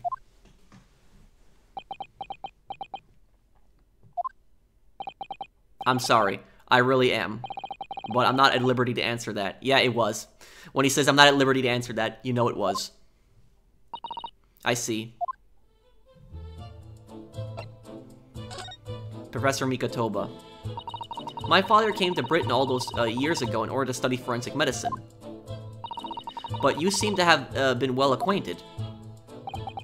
The dead room, the prison, and the cemetery have a lot to do with one another. After all, they need fresh corpses for forensic research. Do you, Ken? Yes, I can imagine. The advancement of medical science isn't always particularly palatable. Your father worked in the laboratory just on the far side of the graveyard. In the basement of St. Sinners. It's still in use today. St. Sinners. That comes up before, I'm sure, as a hospital. Yes, that's right. We've been there. Mikotoba and I, Aft, used to ride in a carriage together and negotiate terms.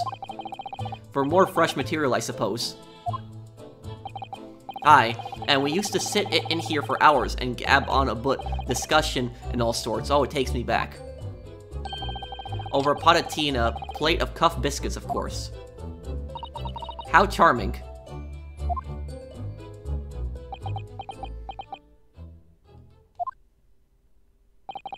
He was a good fella, your father. Reliable and dead set on his work. But I'm afraid I'll never understand you Japanese. Because of Genshin Asoji, I suppose.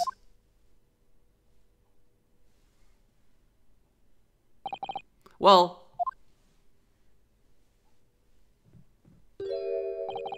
I cannot tell you anything else. Thank you so much for your time, Governor. Oh, one moment after you're away, Hen. I'm sure I have it here somewhere. Ah, found it. Here, take this as a wee souvenir for your visit to the prison. What is it? That's Vigil's dismissal notice. It's 10 years old now, of course. Oh my, are you sure? Aye, it's no trouble at all. It's no the original mind. The harsh reprimand incurred by Mr. Vigil 10 years ago that resulted in him losing his job as Chief Warder of Barclay Prison. Thank you very much, Governor Caden. Well, in return, do me a favor and never come back here. That case is closed.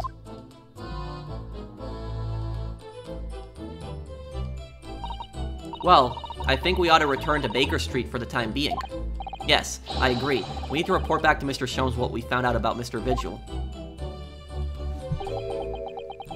What will we tell Miss Vigil, I wonder?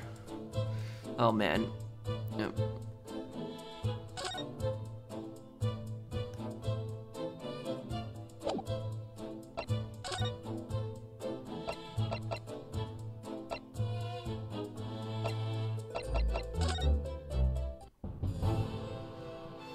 Wonder if I can bring this up to him. Let's see. No, Chief Warder Vigil is relieved of his post with immediate effect for having violated Clause 132 of Her Majesty's Code of Conduct for Prisons.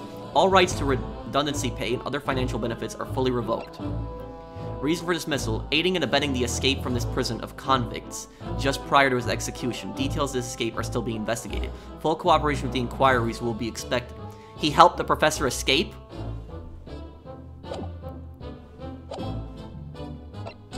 let me present this to Lord Strongheart. Okay, yeah, it doesn't work.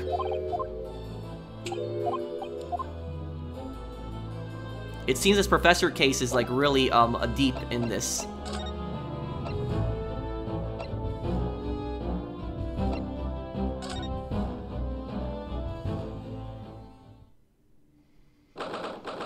First November.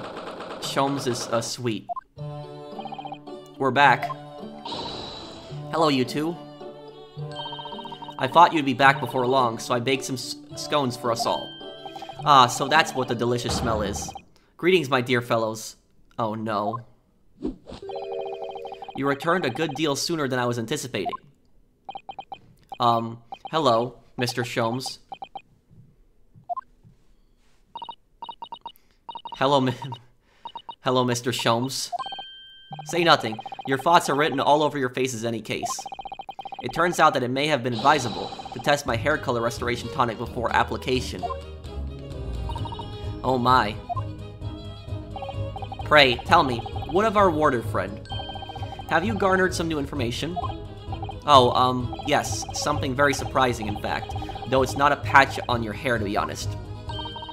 It most certainly isn't. But still, we discovered that... Sholmes! Who's that, Ogina? Drop everything, Sholmes.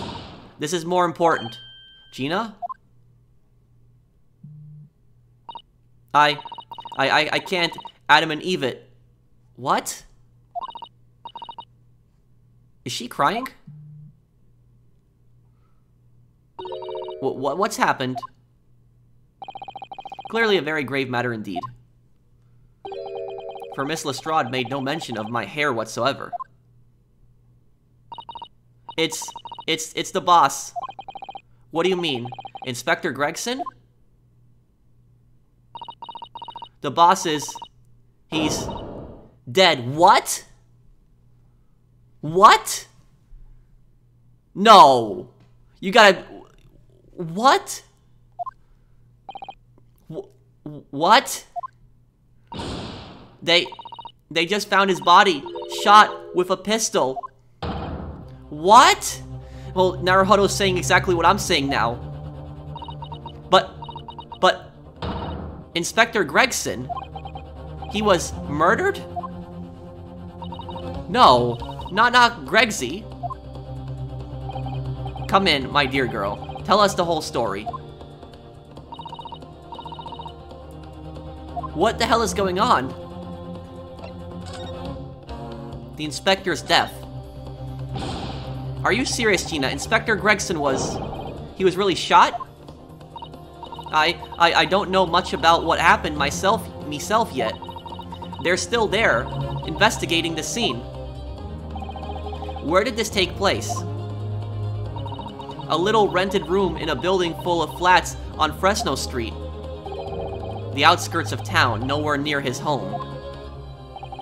He was perhaps investigating a case then.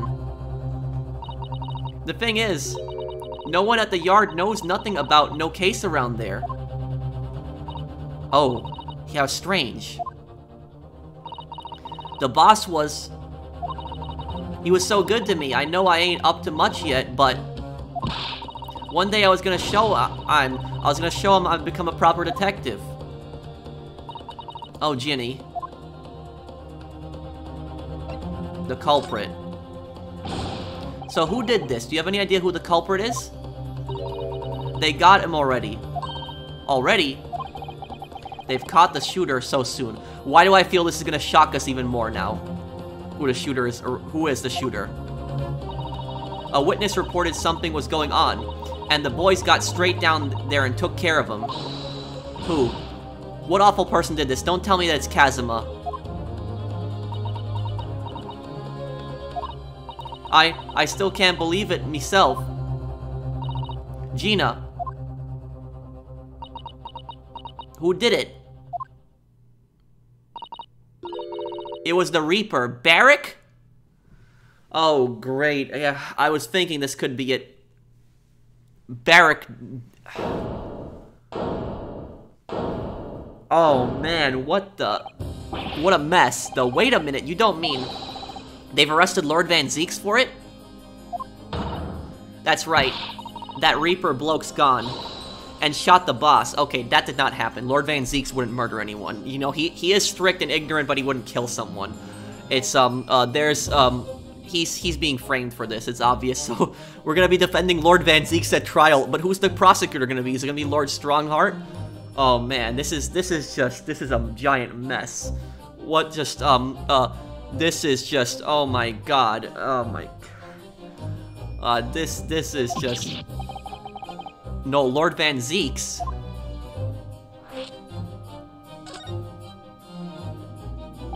Are you quite sure, Miss Lestrade? It's Barrick Van Zeeks the police have arrested. I saw him with me own eyes in the interview room at the yard. I don't believe it. But there was witnesses, and they're all saying it was I'm.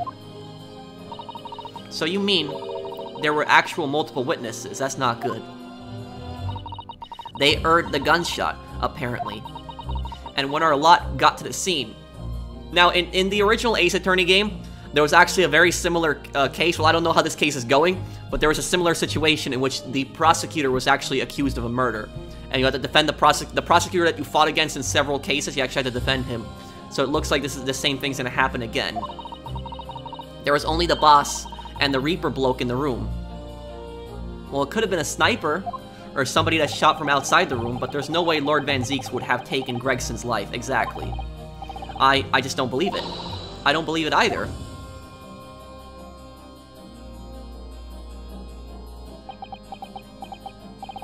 Thank you for informing us, Miss Lestrade. This really is most terrible news. I'm dreadfully sorry. What are you saying sorry for? You didn't do nothing. It's a saying. Well, anyway, I'm taking a cab over this scene right now. Please come in all, as soon as you can. You've got to help. My god. It's a detective's lot to appear whenever some sinister plot is unfolded. Little wonder we all look haggard. Sometimes these things are almost too much for the nerves. Mr. Sholmes. What use is there in being a great detective if I fail to see something like this coming, How could I let this happen to Gregson? To Gregson? Well, it's not your fault. Mr. Naruhodo, I shall leave it at once to begin my investigations. Of course, yes. We will too. It would be helpful if you could talk to Mr. Reaper and see what you can glean. I'm sure you were intending to do so anyway. Until later, then. Inspector Gregson dead, and Lord Van Zeeks arrested. Runo, Susie. I've called you a hansom. It's waiting outside. A what? Thanks, Iris. Shall we, Miss Susato? Yes.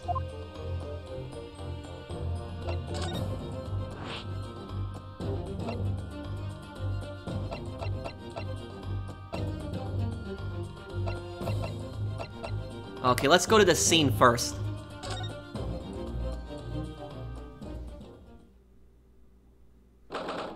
This is where Inspector Gregson was murdered.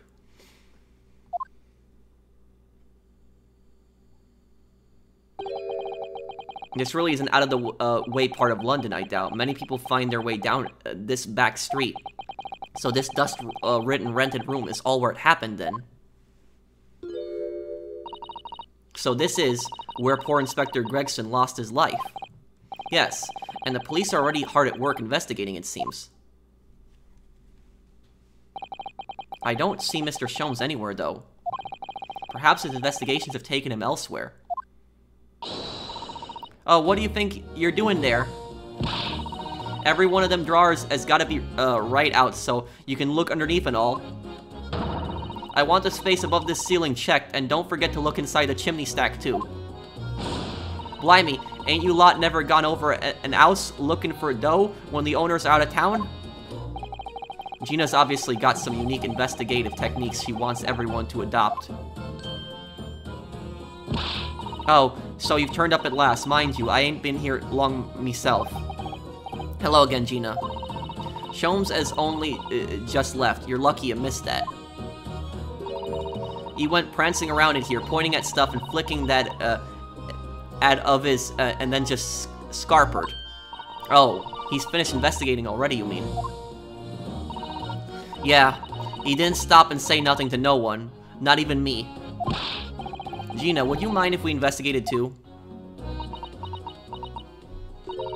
Listen, Otto. You're a lawyer, right? Yes? Why? Well, you're not thinking of trying to help that Reaper bloke, are you? Oh, poor Gina. She's never going to forget, is she? That trial will haunt her forever. Gina, if you don't mind me saying, if Lord Van Zieks really is responsible for this crime, he will be duly and fairly judged in court. I suppose you're right. Yeah. Go on then, Otto. Get investigating. I want to know the truth about what really happened here.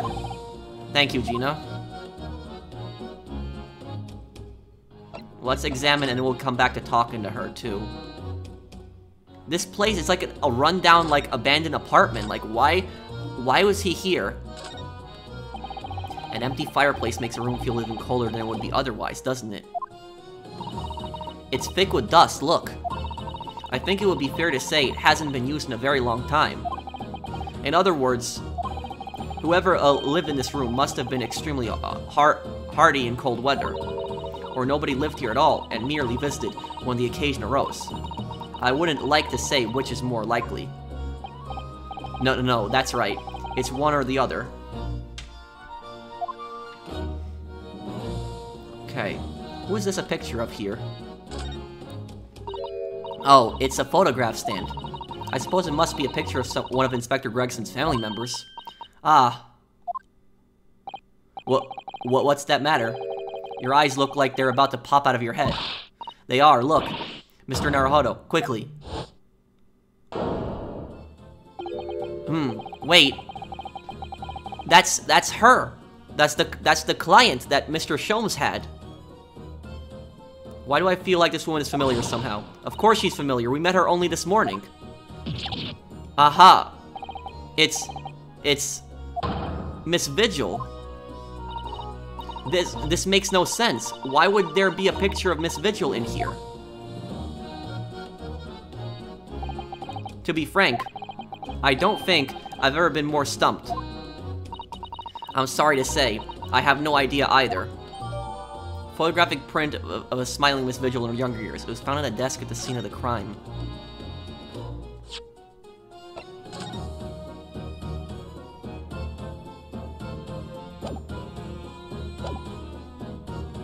What is this board? This looks like some sort of notice board or something.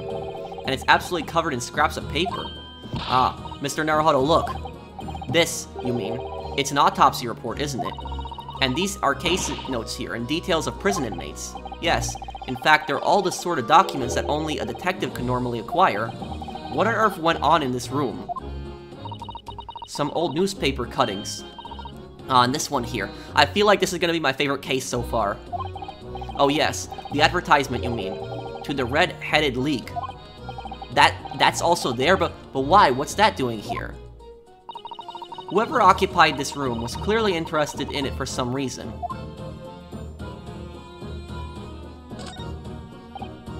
Excuse me. Oh, Inspector. Oh, sir. Poor man. He can't possibly be able to focus on investigating when he's so upset.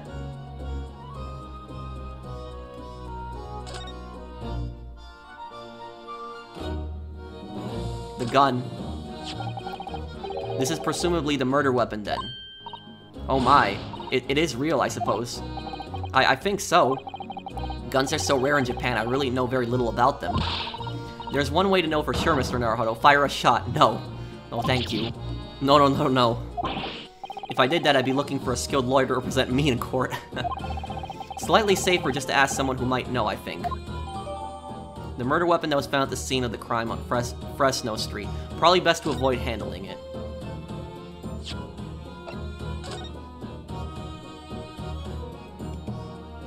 suppose. It got any bullets in the, Any bullets in the cylinder in the chamber? I suppose this must have been the murder weapon. Oh my, it is real, I suppose. I think so. Guns are so rare in Japan, I really know very little about them. Okay.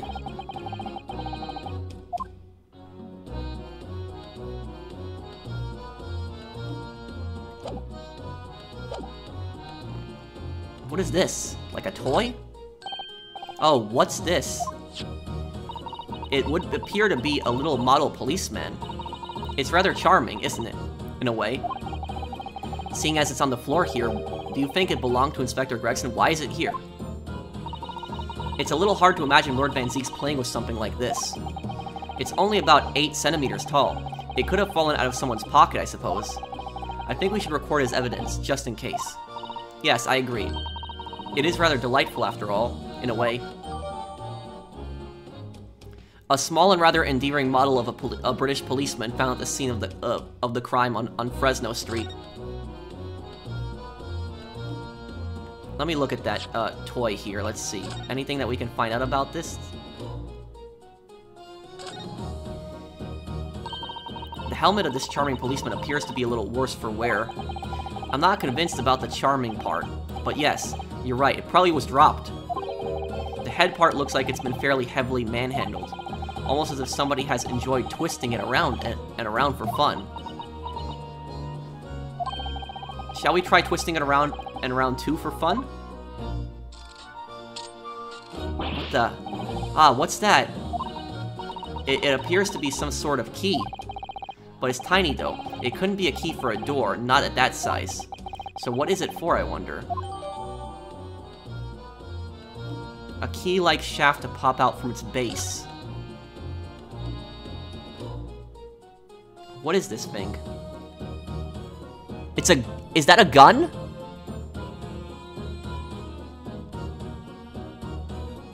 It looks like it could be a gun.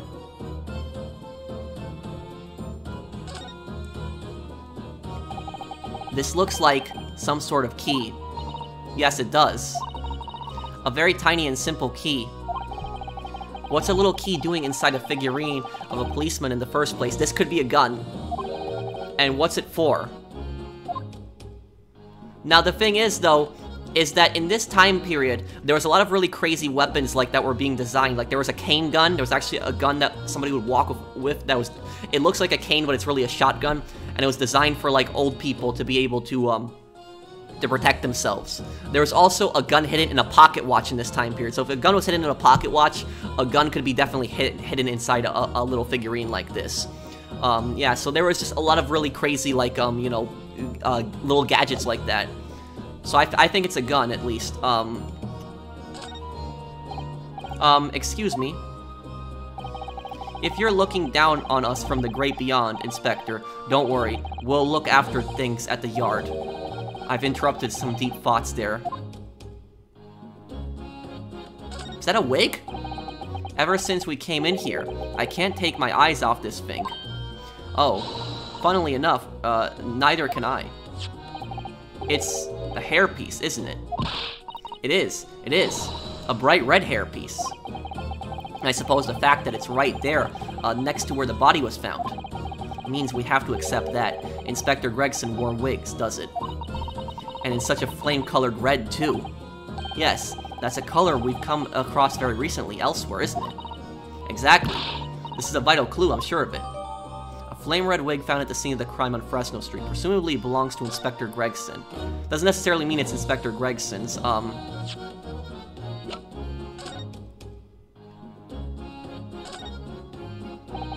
I've always wondered what the underside of a hairpiece looks like. That doesn't surprise me at all, Mr. Naruhodo. You always want to see what lies beneath, don't you? I'm not sure that's quite how I put it. You must have to use lots of bird lime to keep it in place on your head. So it doesn't get blown off in a gust of wind, I mean. That might be a little inconvenient when you wanted to take it off again, don't you think?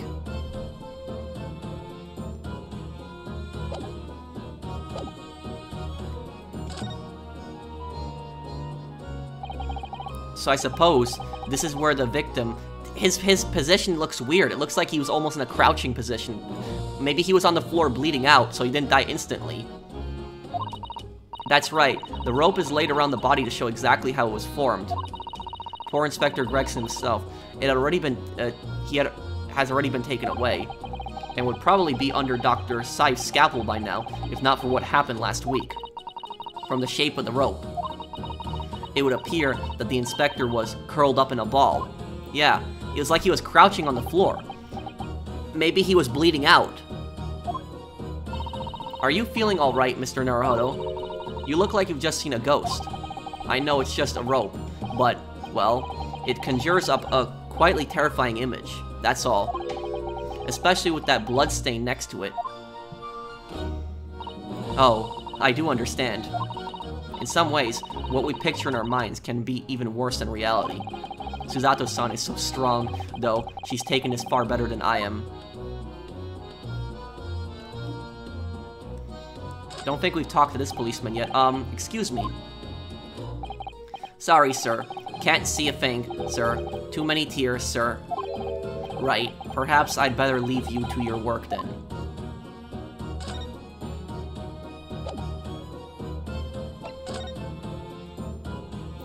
Let me ask her about the gun first off. Actually, I'll just ask her about Inspector Gregson. Gina, what was Inspector Gregson doing here in the first place? That's what I want to know. It's what? A year since I got out of the clink. That's when I decided to give up me diving and become a detective instead. Oh yes, Mr. Sholmes twisted the inspector's arm to agree to take you on as an apprentice, didn't he? Some act like that, I think. Anyway, the point is, I didn't really know much about the boss till then. But it turns out, he's a bit of a legend at the yard. Goodness, really. They say he managed to solve some really tricky case, just like that. He did. Yup, and ever since then, he started going out on all sorts of investigations, but always on his own. No one else at the yard even knows what half the cases he's working on are, apparently. That's not how it's supposed to work, is it? So what was the legendary inspector doing in a dinky little room like this? It's a good question. I know he had a lot of respect for the Reaper and all, and look at where that landed him. Respect for the Reaper. In what way? I heard him say as much. I take my hat off to that fella. Where is his words? Not how the general public feels, is it? Most people are terrified of the Reaper. Yeah, the boss said that's exactly why he respected the bloke. I didn't realize Gregson held the Reaper in quite such high regard. He said something else to me and all, that I didn't need to worry about the Reaper, because he only goes after people what are bad. It did kinda set my mind at ease when he said that. Right. Wonder if the inspector knows something about the murdered... The people that are tried by Lord Van Zieks that are found not guilty are murdered, or die in mysterious circumstances. I wonder if Gregson knew something about that. The crime scene. What is this place then? Does anyone live here? Apparently it's been rented by some cove called Hugh Bone. Hugh Boone. It's a sort of here today, gone tomorrow name, that isn't it? Yeah, he's what we call an unidentified person. We haven't been able to get in touch with him. I see. Well, judging from appearances, I'd have to say this place hasn't been lived in for a long time, if ever. Right? All the lads from the yard piled down to get stuck into this investigation. But there's so little here. No one knows what to do with themselves. I do wonder. Yes, Miss Susato. Well, could it be that this Hugh Boone is in fact Inspector Gregson himself? That could be a possibility. That's actually a good point, Susato. What? How could that be? Well, the board is there. If he was investigating on his own, it's quite possible that this was in fact some kind of secret office of his. I'd never even considered that. Nice work, Susie. We're actually following a line of inquiry like that ourselves. You are. If you look around the room, you'll see there's a few things that hint at it. We shouldn't really investigate the place in detail. The incident. I see that's where the poor inspector was found, over there. Yeah, that's right. They said it was a single bullet what did him in. Apparently, the bullet went right through and struck that candle tree on the wall. Oh yes, it's blown one of the candles apart completely, but where's the hole in the wall? And the gun used is there on the floor. It's the Reaper's, isn't it? No denying that. What? Really? How do you know that? Take it easy. I don't know what to do with myself, when you stare at me with them big white eyes. I'm only saying what I've heard. I don't know much about guns myself.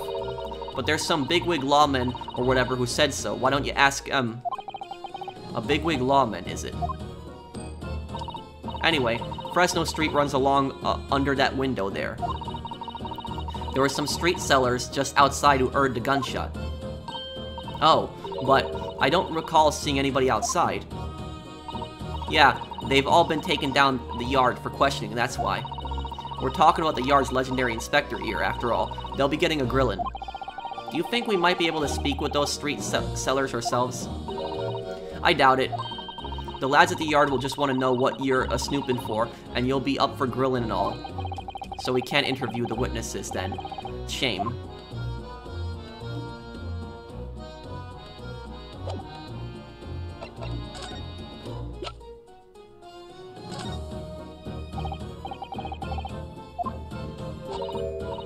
Oh, okay, I guess it doesn't work then. There's certain things you can present to people,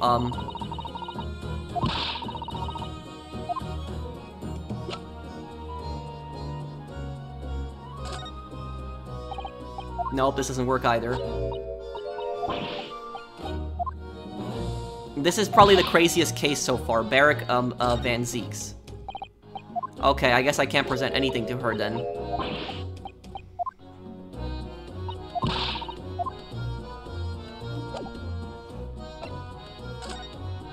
Let's go to the prison. I want to talk to Lord Van Zeeks.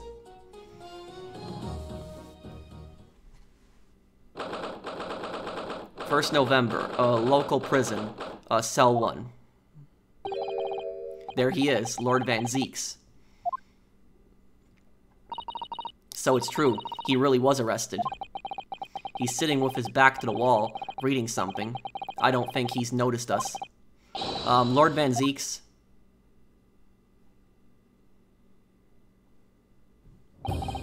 Fancy meeting you here.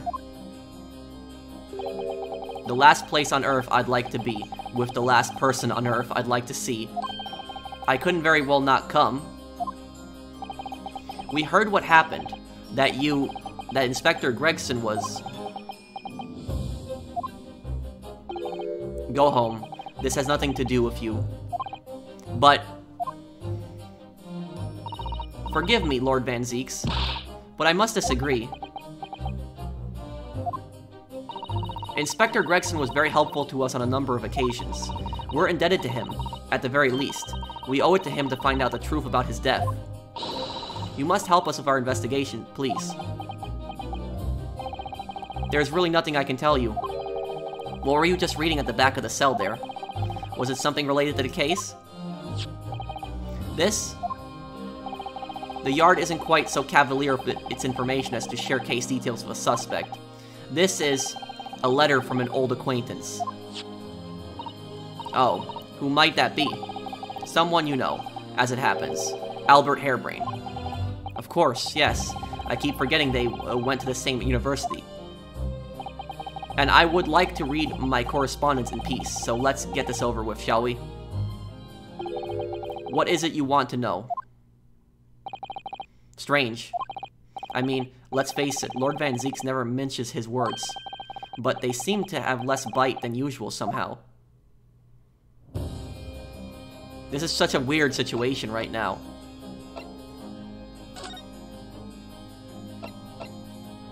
What happened? Can you at least tell us your side of the story, Lord Van Zeeks? What happened? Oh great, my controller. Worst time, right? Oh man.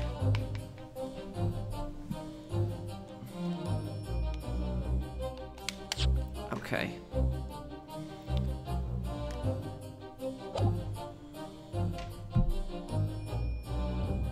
Okay. How much do you already know? We know that the inspector was shot dead in a small rented room on Fresno Street, and that you were found there by the police when they arrived on the scene and immediately arrested. We were told that there was no one else in the room and that some witnesses heard the gunshot. Then you're well informed. And there's really nothing I can add. The truth is, I don't know what happened myself. But the gunshot, obviously you didn't fire the gun, did you? I'm not in the habit of shooting the people I work alongside. I also heard the noise. However, before I had a chance to investigate, I was apprehended by the arriving officers. So he doesn't actually know what happened. If I might ask, what were you doing in that place to begin with? I don't need to answer that. Oh? After all, you're not representing me. He is going to need a lawyer, though. Your defense. Who is going to be representing you in court, Lord Van Zieks? He's probably going to say himself. Anyone other than you, I should imagine. Ha. Would I be right in assuming that you have no representation as yet? Defense lawyers shy away from me from any trial involving the Reaper, as I'm sure you know. But in this is different. In my career, of all the defendants I've prosecuted, only 19 have ever been acquitted. Of them, 16 subsequently died in mysterious circumstances. Questions will be asked now. Surely not. I assure you, no defense lawyer will want to touch me with the end of a barge pole, and the 3 people that survived were Natsume, Gina, and Professor Hairbrain. But you didn't actually have anything to do with those people's deaths, did you? It's been 10 years now that I've been known as the Reaper of the Bailey. Believe me, nobody wants to know the true identity of this killer more than I. However, it seems things may come to a head before I have the chance to uncover the truth about that. What does he mean by that? That he's gonna get hanged, probably. After the trial, Professor Hairbrain was supposed to go straight back to Germany, I thought. In a letter to inform me of his safe arrival at home, I arranged his passage by sea and rail. It's a relief, I must say. He should now be beyond the reaches of the Reaper. Because the Reaper doesn't follow people abroad, you mean? Yes, so it seems. Your stupid little Nipponese friend, for example. You told me he was keeping well in Japan when I inquired the other day. Yes, that's right. He's an author now, happily working in Tokyo. So Professor Hairbrain is safely back in Germany now. He is.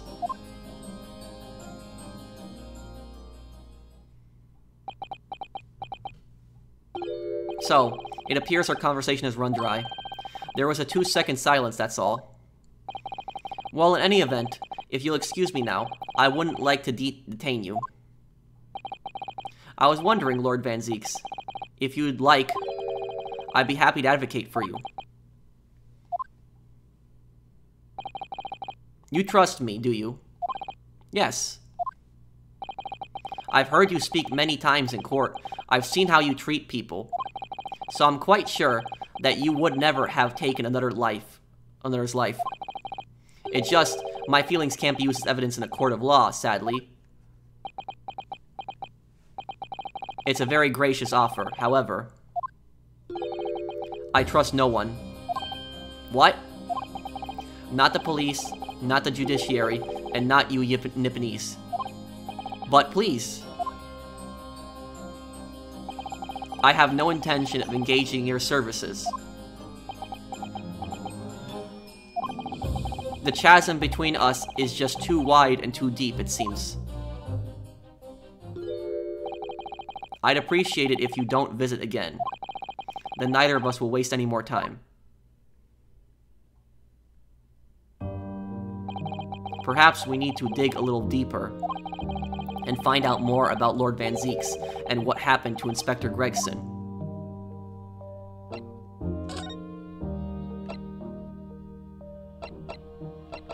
feel like we need to spend a little more time investigating here. Let's look at that candle. Right, we forgot to look at that. The top of one of the candles in this candle holder has been completely blown off. Yes, there's wax splattered on the wall behind it, look. I suppose if a bullet had hit it. It does seem likely that the bullet hit the candle, having first passed through the inspector's body. Now that wax on the wall looks like blood to me. A candle burned from the wall of the room on Fresno Street where the inspector was found dead. The top of one of the candles appears to have been blown off.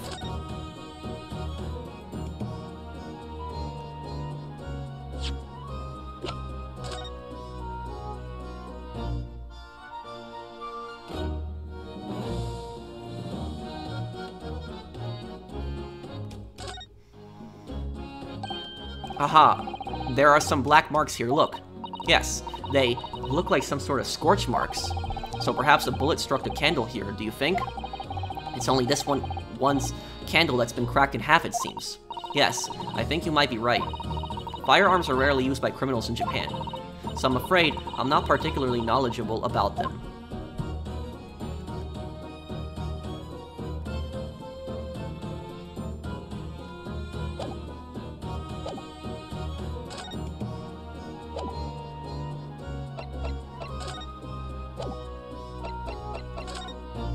I guess this is probably not gonna work. Yep, doesn't work. We're presenting.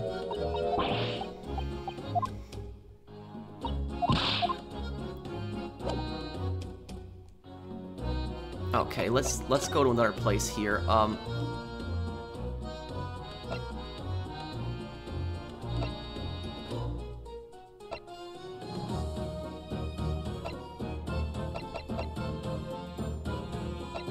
Let's go see Lord Chief Justice. I wonder what he has to say about this. 1st November. British Supreme Court. Lord Chief Justice. It's his office. You've made good time. I took an express train back to London. I can hear Lord Strongheart, can you? Yes, it sounds as though he's talking to someone. Oh, it's Kazuma. Is everything in place? I had a private compartment on the train so I could check all the paperwork. It's Kazuma-sama.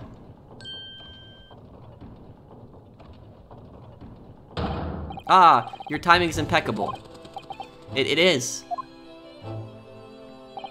No doubt you have heard the sickening news about the Reaper's latest devilry. Yes. I'm sure you don't believe it, of course, though, Lord Strongheart.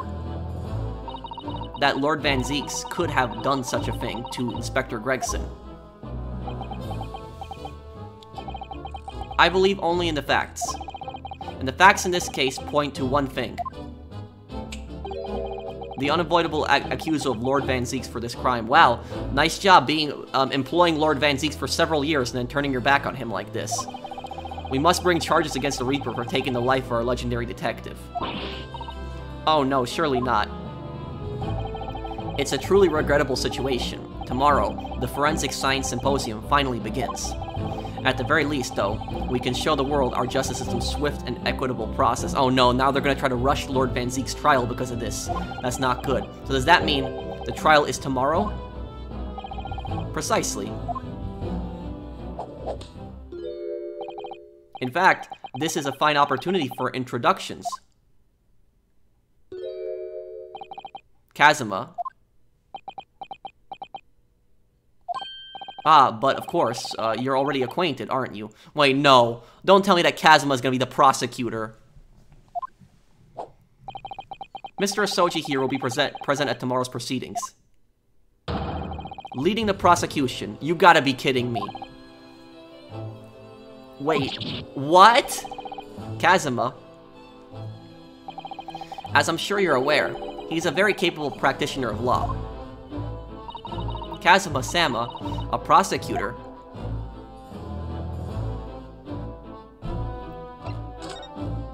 Tomorrow's trial. I'm sure you can imagine that tomorrow's trial will be closely followed all over London. In fact, no, people all over the Empire will be watching closely to see how it unfolds. There's no salvation for anyone in a trial prosecuted by the Reaper of the Bailey, and now, the Reaper himself must stand in the dock. Quite so. The public wants answers about the Reaper. Answers about how and why those who escaped conviction subsequently died mysterious deaths. But Lord Van Zieks firmly denies any involvement in such matters. And there have been thorough investigations that have proven him to be innocent. That's certainly true. Or it has been, at least. Until now. Huh? No. Tomorrow's trial. Don't tell me Inspector Gregson was in charge of those investigations that found the Reaper not guilty. That's what he's implying? Will mark the start of a new chapter in our country's great judicial history. Somehow I feel they're trying to get rid of Van Zieks. Prosecutor Asoji. So, Kazuma will be prosecuting tomorrow? That's right. But, he's a defense lawyer, Lord Strongheart. Accomplished young law practitioners cannot pick and choose their roles. And imagine what it will mean for the prosecution to know the strategies commonly employed by the defense. A devastating combination, wouldn't you agree? Absolutely. I've no doubt at all that Kazuma will be razor sharp as a prosecutor. But why Kazuma-sama? There are surely many other highly skilled prosecutors in Great Britain. It was a personal request. I asked to be assigned to the trial. You asked for this? But why? It's all become clear tomorrow. I'm guessing you intend to stand for the defense, don't you? Although, the Reaper appears to be turning down all offers of representation. I'm surprised such a personal request would have been upheld. It seems unprecedented. Quite exceptional, in fact. You are quite right, Miss Mikotoba. Tomorrow's trial will be unprecedented and exceptional, in every way. After all, the accused is one of Britain's greatest prosecutors, the pride of the Empire. It would be unwise to give the public a reason to perceive it as the judiciary closing ranks. So that's why you're happy to let a foreigner handle the prosecution. Ryunosuke, let's see how your skills have been honed after practicing law in this land for so many months. Kazuma, I don't understand why you're being so hostile to me now. This isn't going to end well, my friend. The killer's gun.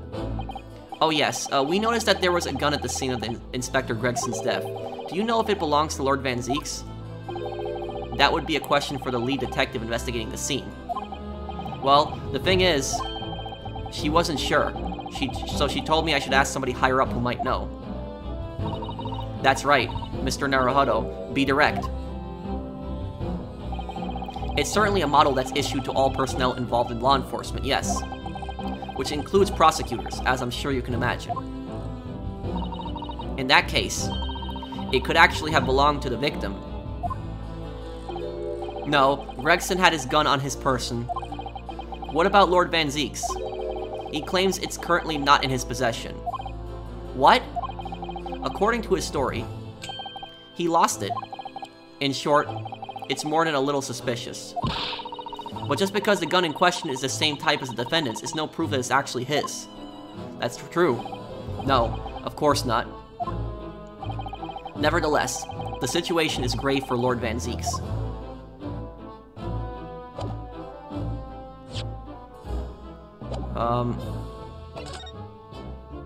Let me see if I can talk to Kazuma. I'm sorry for all the worry I've caused you, but it'll be alright now. Has your memory completely returned? Yes, completely. I remember everything.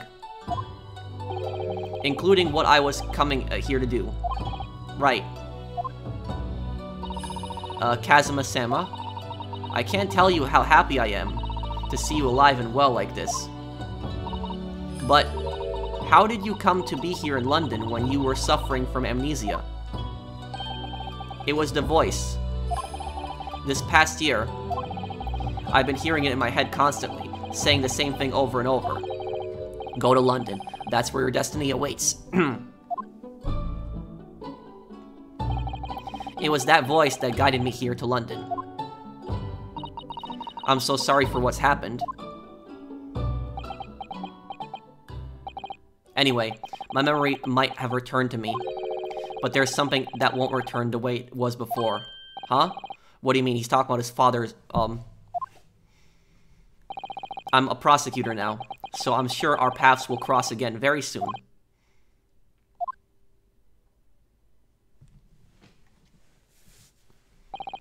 It doesn't look like we're going to glean much more here. Well, thank you very much, Lord Strongheart. Remember, tomorrow's trial will go down in our Empire's history. There's much you could learn from the public gallery.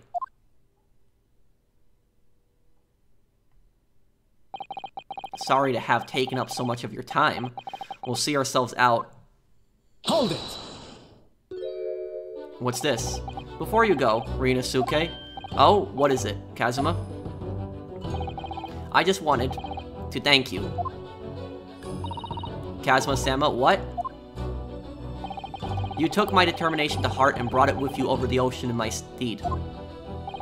And you carried out my role to perfection. You always were intent on studying British law in order to change your own justice system. It was your dream, and Mr. Naruhodo didn't want that to die with you. Yes, but I had another purpose for coming here. Oh?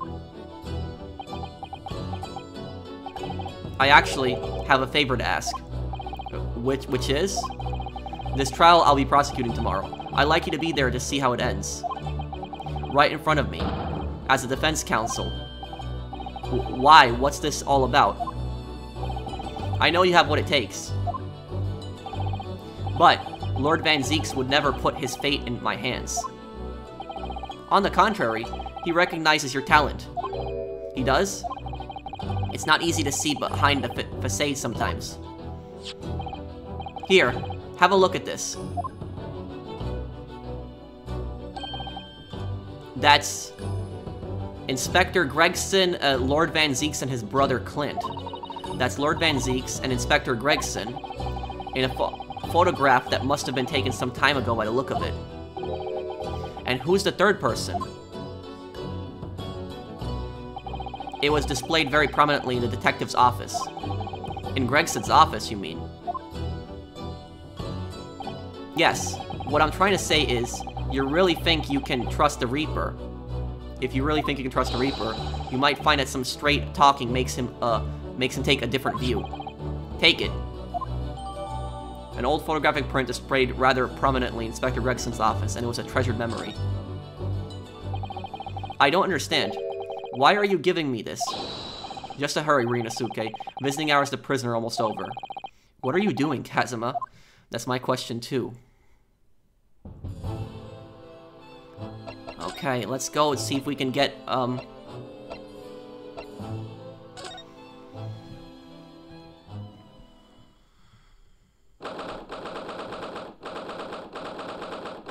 see if we can convince Lord Van Zieks to let us represent him. Lord Van Zieks is still reading that letter. We've been gone quite some time, though. Either he's an incredibly slow reader, or it's an incredibly long letter. I might even be able to read English faster than he can.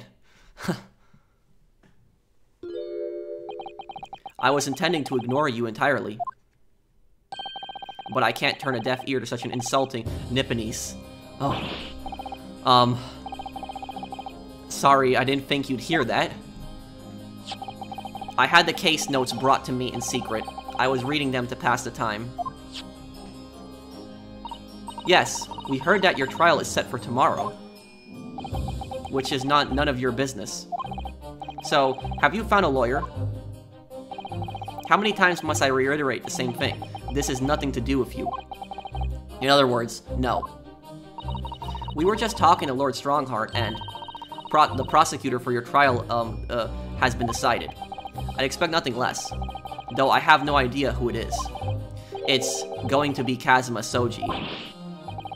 A Soji that made the color drain from his face. Well then. It seems I'm going to have to engage in conversation with you again after all.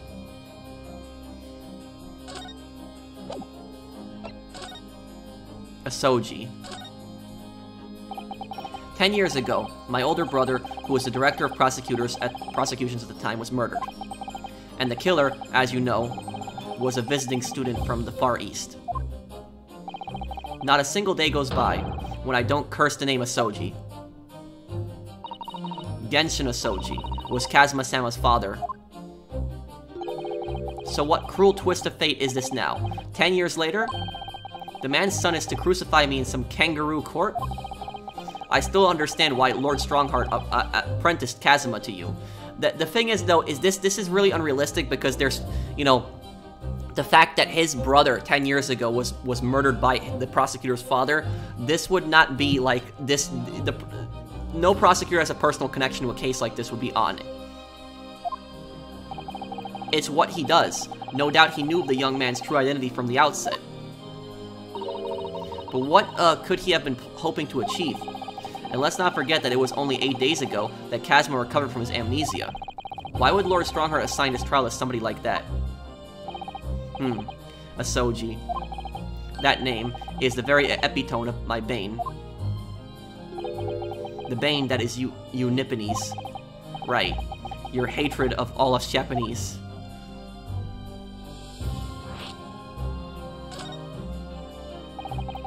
I'd only just been appointed as a prosecutor when it happened 10 years ago. My brother Clint, the director of prosecutions, was hunting down a mass murderer. The so-called professor, assigned to the investigation as his partner, was a certain visiting student dispatched from Scotland Yard. And that was Genshin Asoji? Exactly. I developed a deep respect for the man. He seemed noble-minded and chivalrous in the extreme to me. Chivalrous. But none of us saw the true nature of the man. So I lost everything when it happened. My esteemed brother, the people I believed in. Any semblance of right prevailing over wrong. Oh, how awful. To avenge my brother, I prosecuted in Asoji's trial. Oh, so he was the prosecutor for Kazuma's father, so there's gonna be a personal connection there also, another personal connection. So yeah, a trial like this would never happen. It wouldn't ordinarily have been allowed, but I beleaguered the ascribed prosecutor until he consented. What do you mean, by the ascribed prosecutor? The man in charge of the Professor Case Inquiry, Lord Strongheart. Wait, what? Lord Strongheart? He was a highly accomplished prosecutor, but he agreed to relinquish the trial to me and act as my advisor instead. Since that time, he's the one person to whom I've felt indebted. I'm sure he must have seen your zeal for the case and recognized your potential as a prosecutor. Anyway, time passed, but then earlier this year, who should arrive in London but you? Ah. And, of all things, as a lawyer. I felt your animosity the first time I ever faced you in the courtroom. Your obvious deep loathing of us Japanese. I kept telling myself it was illogical. But for so many years, that hatred had festered inside me. I could no longer control it. And I can understand why. Now I know the history. But in the same way that I've long felt the Nipponese to be the bane of my life. To Kazuma Soji, I am the bane of his. The Reaper who sent his father to the gallows. He's looking for revenge, and he intends to take it in court tomorrow.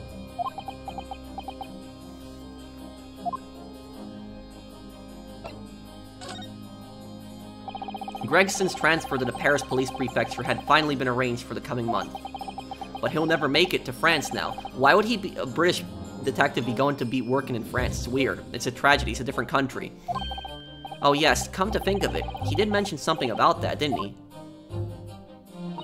I wonder, does it happen often Being transferred internationally, I mean. It's the first time I've ever encountered it. Oh. The Paris police welcoming an English detective is almost inconceivable.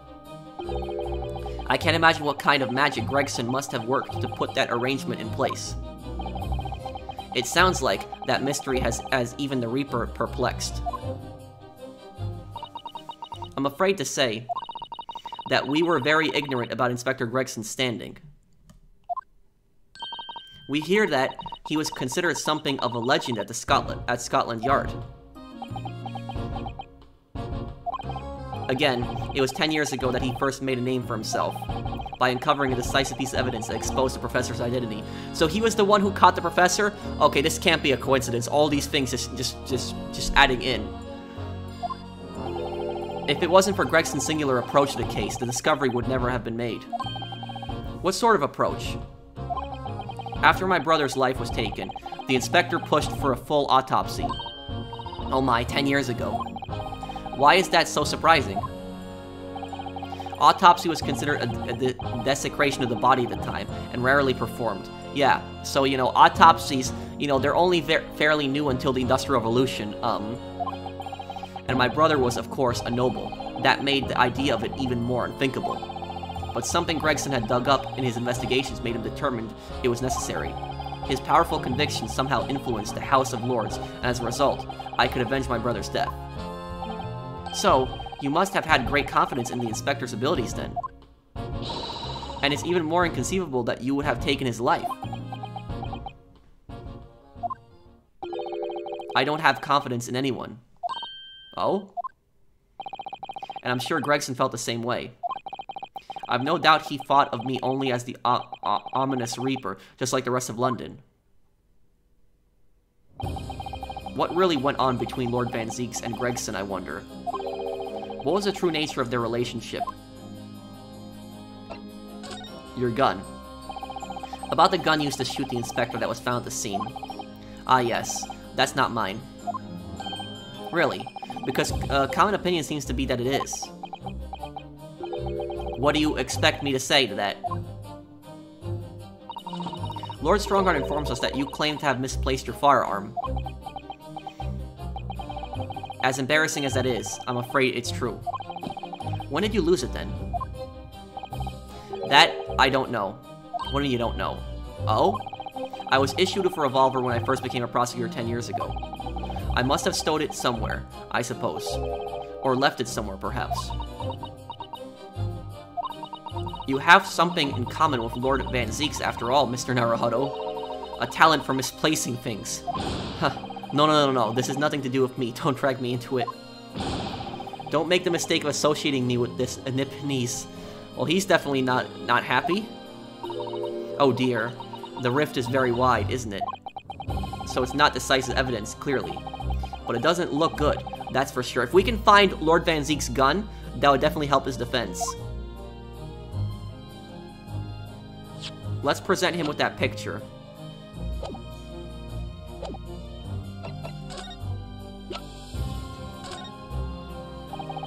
Lord Van Zieks, we came by this old photograph. Where did you get that? Let me move my thing so we can see Inspector Gregson there, yeah. It was taken when I became a qualified prosecutor. It's almost unbelievable. I assumed it was long lost.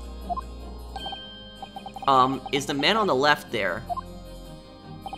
Yes, that's my brother, Clint. And look, Lord Van Zieks is smiling. He never smiles. His brother's murder really changed him. An old photograph of print displayed rather prominently in Inspector Gregson's office. The person on the left is Clint Van Zieks. It had to be, really.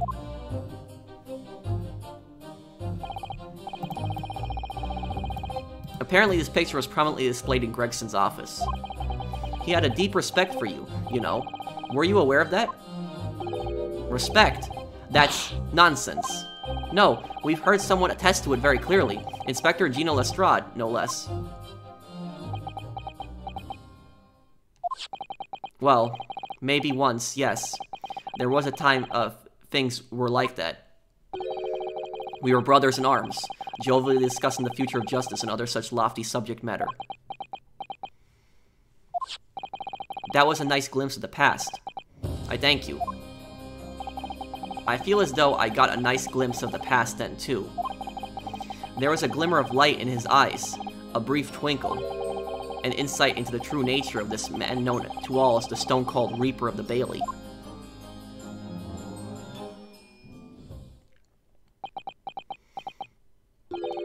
Mr. Naruhodo. Oh, that's the first time he's ever used my actual name. Yeah, that is. I've lost all confidence in my country's justice system. I don't trust the police, the judiciary, or lawyers. But there's still one thing I'm willing to believe in. What's that? That which you see in the eyes of another across the courtroom. A simple determination to know the truth.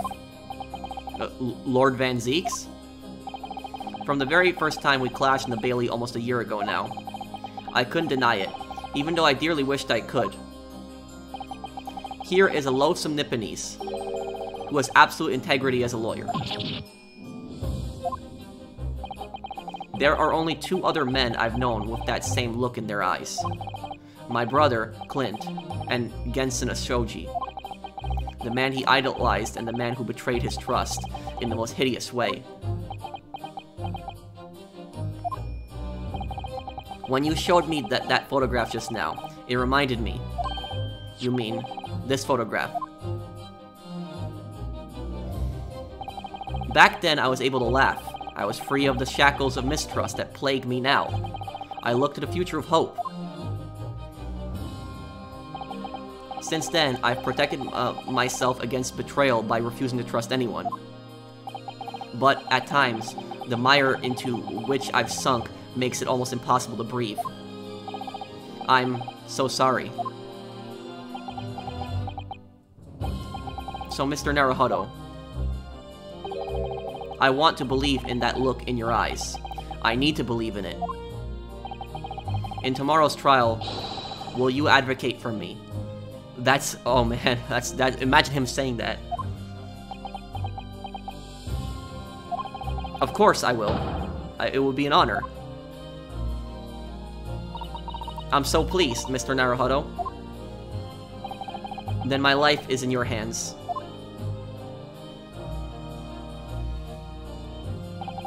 For Lord Van Zeeks, that must have been an incredibly hard thing to ask, which is why I simply cannot let the man down.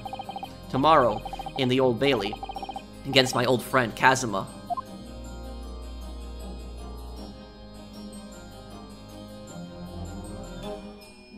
So it ends off here. Man, I think this is going to be my favorite case so far. Out of all the cases in the game, I definitely think this is going to be my favorite one so far. I definitely think so. So let me know what you guys think. I guess we'll get to the bottom of this case. I'll have the next part up for you guys as soon as I can. Thank you guys for watching. I'll see you on the next one. Take care, everyone.